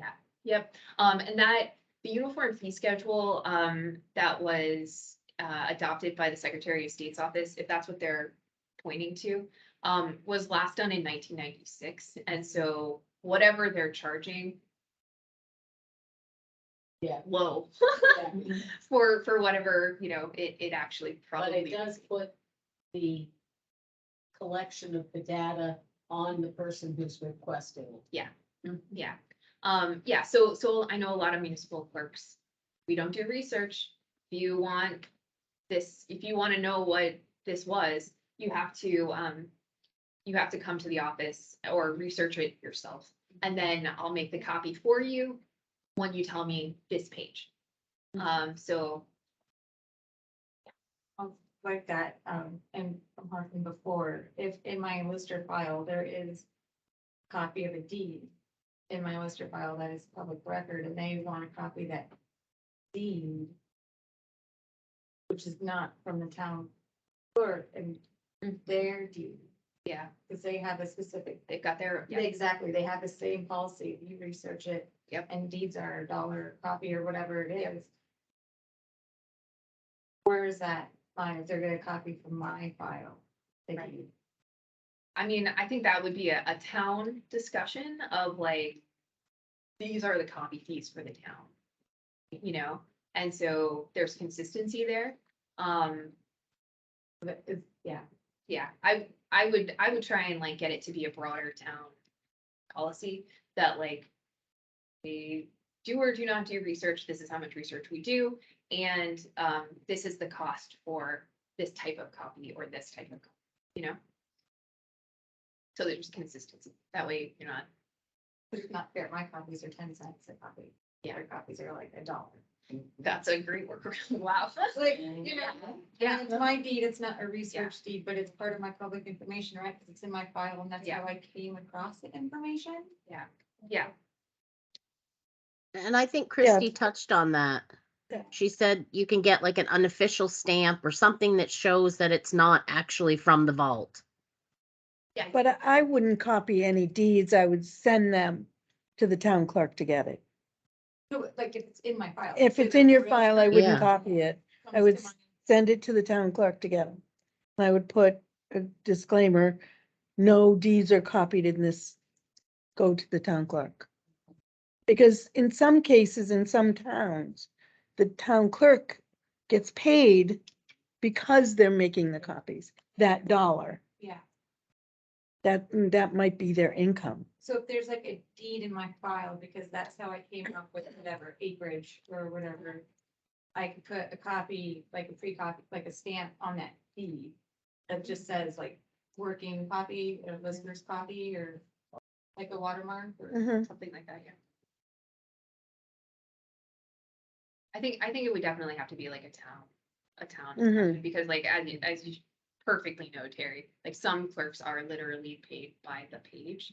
And that's their only income. But at the same time, if someone does a public records request for your records, you have to comply with that. And so you would have to abide by the Public Records Act. But you could have a policy that's like, that redirects potentially. Oh. For that one, I think like if that's something that you want to do, reach out to the Secretary of State's office, because the main office may have feelings that I shouldn't speak on. And I think it can be tricky because there are some towns where they, I used to be an appraiser and you go into the town, they give you the whole file and say, copy what you need, bring it back to me. And then there's other towns that they're locked up like a vault, so it really depends on what your town does. Yeah, I would, just for the integrity of your records, I would gear more towards the locked up, like, a penitentiary for your records, rather than just like handing people free reign to your stuff. Because if they walk away with paper, if they change something, like, you have no idea what they did. And that could fundamentally change someone's acreage from 4 to 5, Yeah. or vice versa. And you wouldn't really necessarily know that until much later. So I would definitely keep, just as a best practice, I would keep tighter control and watch them if they're interacting with your records. If you can. Some people, that's just not possible. Pull you off towards the public file that we talked about. And then if they ask for the other, then go.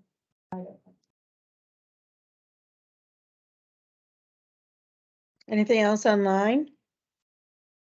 I have one other thing. It says, what are the business hour requirements for public records research? Super vague. It is in like 3 cents. So again, we can get you the actual links to it. But I believe, it's normal business operations, so whatever your normal office hours are. But I do think that they also provide a little bit more breadth of like, it's Monday through Friday, not holidays, and it's like, 9 to 4, I think. But I'll get you the link to that one, because I don't want to don't trust me. Christina Tardy said, for example, in our office, is our office supposed to be open 8 to 5 for public records search? I would. There's something about our customary office hours as posted, blah, blah, Yeah. blah. So Yeah. that's why you're supposed to have, Posted hours. posted hours, Yeah, even if it's 2 hours a week. Yeah. If your hours are posted, then that allows for, A friend of mine was the. Yeah, it's not 5 days. West Haven, and she worked 3 hours a week. yeah, yeah, yeah, yeah, but it's posted. She's always there. Yeah, that was, yeah. yeah. My husband's from West Haven. Yeah, so it's that customary business hours. And then they did provide some clarity, but like, if you guys are only open a couple of times a week, the legislature recognizes that you're only open a couple hours a week. You can't facilitate that. So, I mean, a town of 300 people doesn't need 40 hours of no, town clerk time. right, yeah, absolutely. So, Okay. We have anything on the first part even? Suggestions or anything? Christie, do you have anything? No, if there's any questions that one. and if you have questions after the fact, feel free to, you can either funnel them through PVR or you can reach out directly to Basara. And Steve will be answering those questions. She says we believe. It's gonna be great. So, yeah. All right, cool. Well, thanks so much, guys. We really appreciate the opportunity to talk to you and for your interest, so. Thank you. Thank you for coming. Questions online? No? Looks like we got a What few, else were we gonna post, Terry, before you close out of that? I have it. Lister book. Develli's email, SOS link to RIM. Oh, PowerPoint for you, from you. Oh, that hers. Yeah.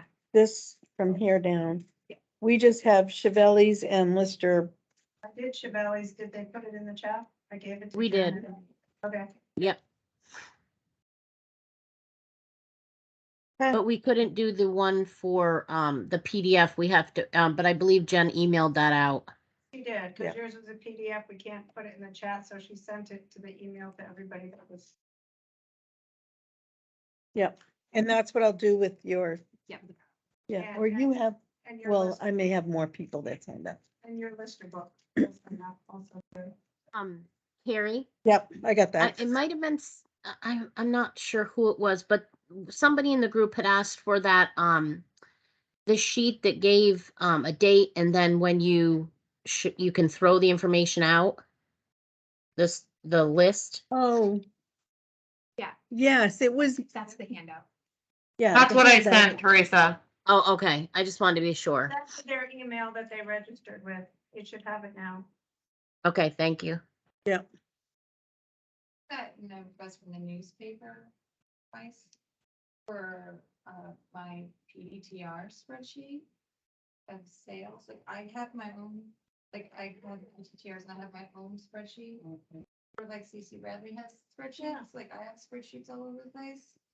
They want a spreadsheet of the PDTRs. They've asked me and the town clerk, and the town clerk's like, research it yourself, right? Because they want to put it in the newspaper. But then they came back, they requested my spreadsheet, which I said is my personal working document. Because I know I have notes, like I contacted this seller here, I contacted that seller there. Is it You know, like it has, Yeah. my spreadsheet has like Yeah, lots of columns. It's got hidden columns, you know, like, Right. yeah. it has my assessed value, the, ratio. Right. Like, it's just like a big Yeah. Working. working dump, document yeah. that changes all the time. Yeah. So my response was like, that's mine. Still Working public document, record. Is it public record? It Like, is still a public. so they want to publish it in the paper, You can redact it. like to what pieces?